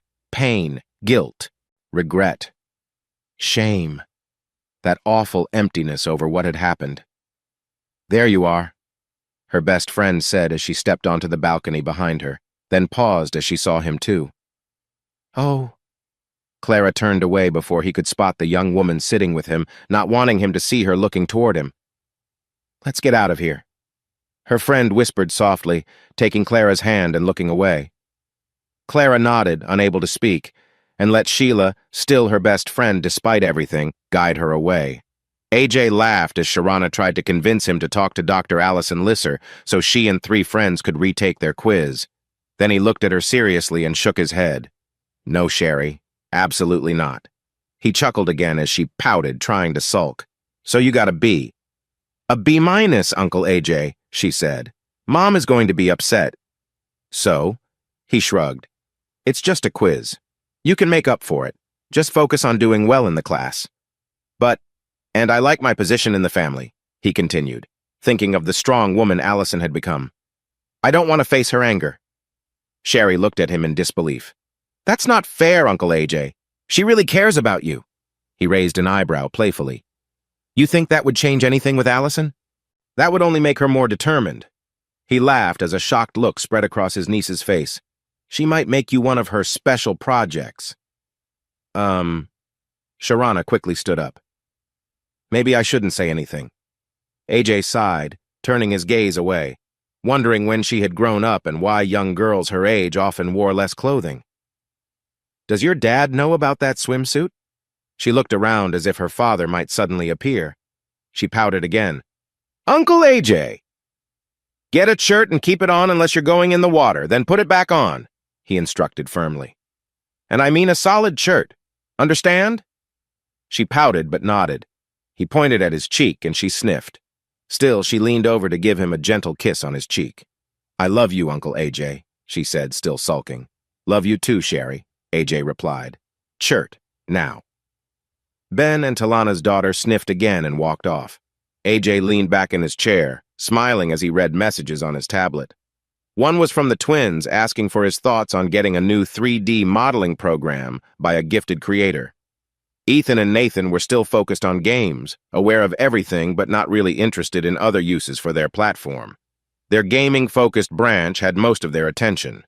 That branch was already worth billions, and AJ owned a significant portion. He typed what he thought by, and kept the owner involved and sent it off. Then he opened new pictures of his brother James with his wife Hala and their 2 nephews on a beach. He smiled, noticing Hala's figure under her wrap. His big brother was making up for lost time. The relationship with the NGO administrator had ended a long time ago, especially after she got married, but still wanted things to be the same when they were in the same place. His mother seemed happy, and he guessed that Joe was taking the picture. He smiled as he read James's message about getting tired of his wife and mother chatting about him in Arabic. His 4 children had spent enough time in Doha with their grandmother that they could understand the language. His oldest 2, his daughter Amaya and son Ricardo, were at school, while his younger boys, Donnie and Gary, were taking a break from their jobs. He became serious as he rolled a piece of paper back up. He recognized both women immediately. They hadn't changed much. Behind his sunglasses, he knew they wouldn't believe that he had seen them hurry away when they spotted him. Still best friends, he thought. He sighed. Knowing how fate worked, it was only a matter of time before they would cross paths again, even on the large cruise ship, the Queen of the Tropics. Reserving 2 entire decks for the family trip had seemed like a great idea, but he hadn't expected everyone under 20 to come to him for advice about their relationships, parents, school, and future plans. The day before, he had found himself caught in a playful water fight, and later was asked to referee a water polo game. Luckily, Randall stepped in, and the game turned out to be friendly and calm under his careful watch until his grandson accidentally pushed him into the pool. Sarah laughed loudly next to Greta and Mike, who were both in stitches as Randall emerged from the water, trying to keep a straight face while chasing after the boy. Dinner on the deck had been loud with everyone sharing their stories. Pam sat at the head of the table next to Ben, filling in for his late father, chatting with Petra, Deborah, and her sister, surrounded by their kids and grandkids. Julia was gone, but her grandchildren and great-grandchildren, mixing with the younger ones, were just as lively as she had been. The older men, Bill, Randall, Mike, Fred, Lenny, Jason, and Prakash, played cards and talked, though they preferred to call it discussing. This was the first all-family trip without Dawn, who used to dance and joke with all the girls. To everyone's surprise, on her first trip, Allison, a university student and just 20, was quick to match him with every silly pickup line, leaving him speechless, and the others laughing hard. Even the previously shy Henry Lisser, now a military officer and married to Allison, and Kevin Maines, now the leader of the Tech Legion and CEO of his own robotics company, couldn't stop laughing. "Uncle AJ," he heard, pulling him from his thoughts. He sighed as Rhea, Mike, and Greta's 15-year-old daughter marched over. His hunch about running into someone was right. The meeting happened the next morning. He was back at the same table, having breakfast and scrolling through a tablet while discussing a new game feature with Liga's son. Then he saw Danny Moore and Maya Jakande walking together, clearly trying not to hold hands. He guessed that Femi and Marina had no idea about their new relationship. His investment in Cindy Moore's milkshake business had been very successful, especially as Jonathan's restaurant had become a favorite in the community. She and Belly had grown so close over the years that they were like aunts to each other's children. Belly had been too tired from the previous day's fun to be awake any earlier than noon. The scarves had been intended for him, but he ended up teasing her instead. She had made playful threats when he brought out her favorite item. "I'm going to scream," she joked. He was smiling at the memory when her shadow fell across him, bringing him back to the now. "Hello, AJ?" She looked well, though her eyes showed some nervousness. "Hey, Sheila," he replied. "You saw us yesterday, didn't you?" He smiled slightly. "Yes." Can I sit?" Sheila's hands were shaking. "Of course." He motioned to the chair across from him. "Please." She sat down. He took off his sunglasses. "How's the judge?" he asked, remembering that Clara had recently advanced in her career. "She's still resting in our room," Sheila said. "Last night I woke up and she was crying." He looked at her face, recalling the past. "I'm sorry to hear that." "Really?" Sheila asked, searching his gaze. "Are you truly?" He shrugged. "I let go of all that a long time ago. Will she be okay?" "Yes," Sheila replied, meeting his eyes. "It's because of you. You should know that." He remained quiet. Tears filled Sheila's eyes, and she looked away. I cried too." He stayed silent, unsure of what to say as he waited for her to collect her thoughts. "I came here," she finally said, "to apologize. For what we did. For what I did. I pushed her. I pushed her at every step." AJ shrugged again. "I understand. You were always there for her." "We're cousins," she said softly. "I see," AJ replied, not that it really mattered. "When I watched them look at each other that first day," she continued, "I should have told her to stay away. She was married to a good man and shouldn't have risked that." "You shouldn't have had to," AJ said calmly. "She should have recognized that on her own." She looked down again. "Well, I didn't help. I got caught up in the excitement. I thought they were perfect together, so I kept pushing her." Tears ran down her cheeks. "I even suggested she keep the pregnancy a secret from you. I thought she should raise the baby with Dylan, who truly cared for her and had the means to support them. I believed he could give her a life you might not have been able to." AJ understood her feelings. At that time, Dylan Robson had a significant amount of money, while Clara was managing the bills and mortgage as he sought a job in tech. Sheila never expected everything would change so much. She took a deep breath. I helped plan the coffee shop. Going to Paris was Dylan's idea.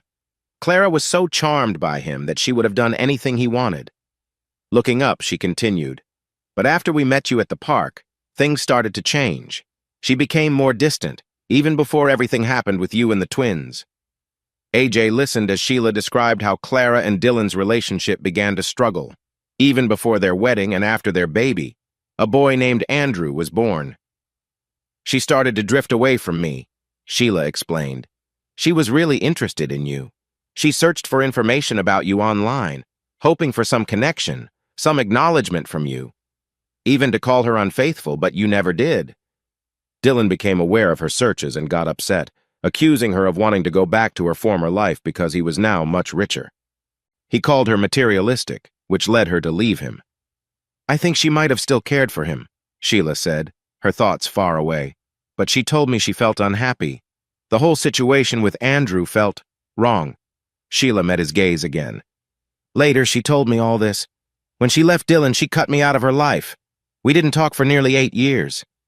This surprised AJ, and his eyebrows raised. Yes, Sheila confirmed, giving a sad smile. That must have been tough, he said. You've been friends since. Since we were 6, we were like sisters. Sheila blinked back tears, hands clasped tightly. I missed her so much. A moment of silence followed.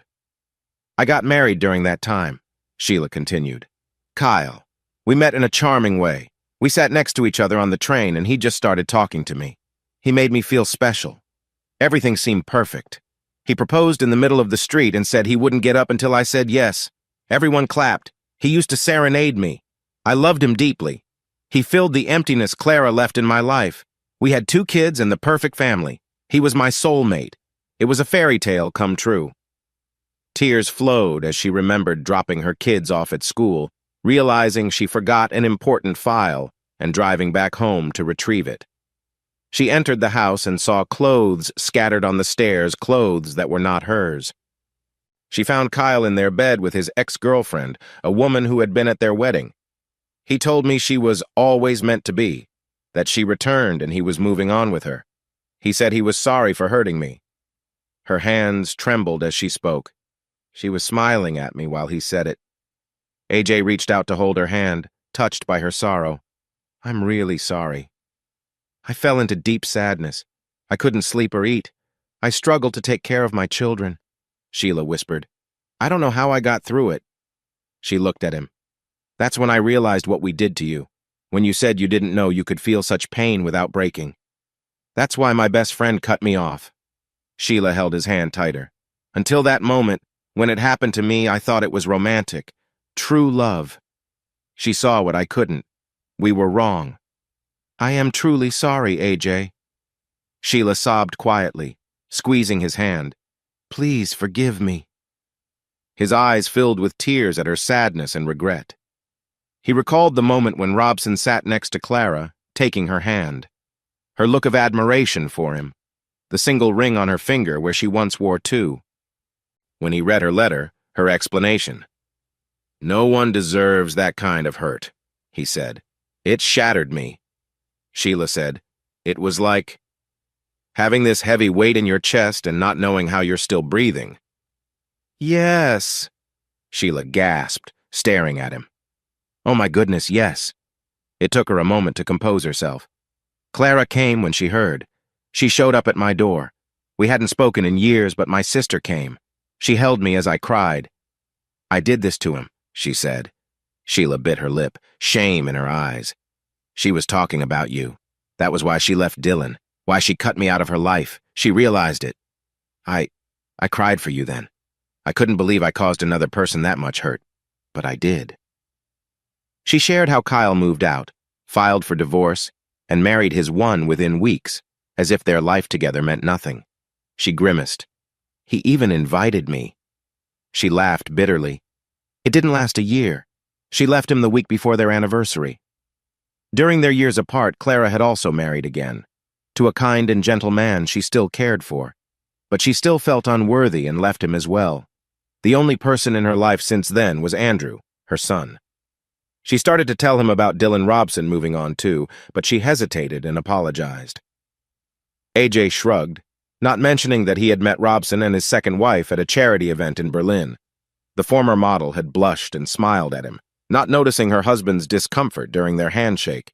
AJ smiled pleasantly at the Rixton Group's CEO as if it were their first meeting, and then took his seat to watch James receive an award. 2 hours later, fate intervened, and they both found themselves in the small VIP men's room at the same time. AJ nodded politely at Dylan Robson again. "You can feel proud if you want," Robson said sharply. "I admit it. You won." AJ finished washing his hands. "What did I win, Robson?" If it was about money, Dylan had certainly gained a lot since they met in the coffee shop. The Rixton Group was thriving under his leadership. But AJ could buy the Rixton Hotel Group 3 times over and still have plenty left. "She left me. You know that. She left me because of you," Robson said angrily.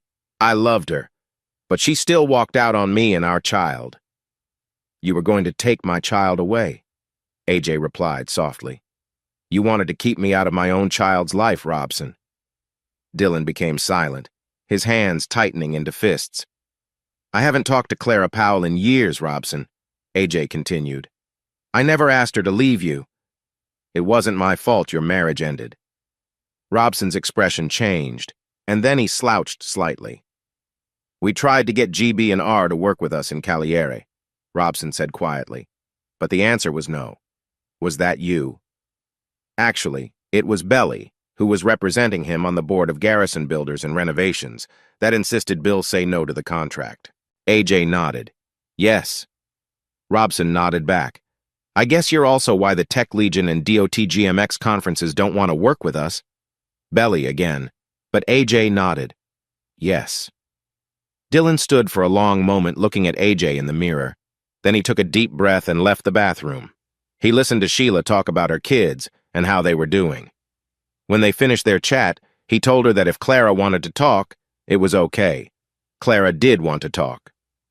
Belly had stepped aside for the quick call that evening as one of the country's respected judges asked for AJ's forgiveness, tears in her eyes.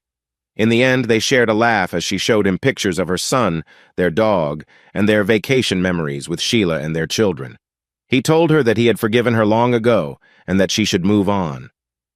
She gently touched his cheek, showing gratitude for the first time in many years. Then she thanked Belly too, before walking back to her room with Sheila, looking lighter and happier. Belly sat beside him, her presence bright as they enjoyed the evening together, sharing stories and laughter under the stars. "So, are we at peace now?" she asked. "That happened a long time ago," he replied, pausing to gather his thoughts. They felt a comfortable connection. "Really?" she asked softly, "because I was still upset with her." "I let it all go," he said. "What happened led me to Camberley, to Amaya, to you.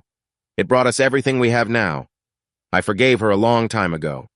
I felt today was the right time for her to forgive herself."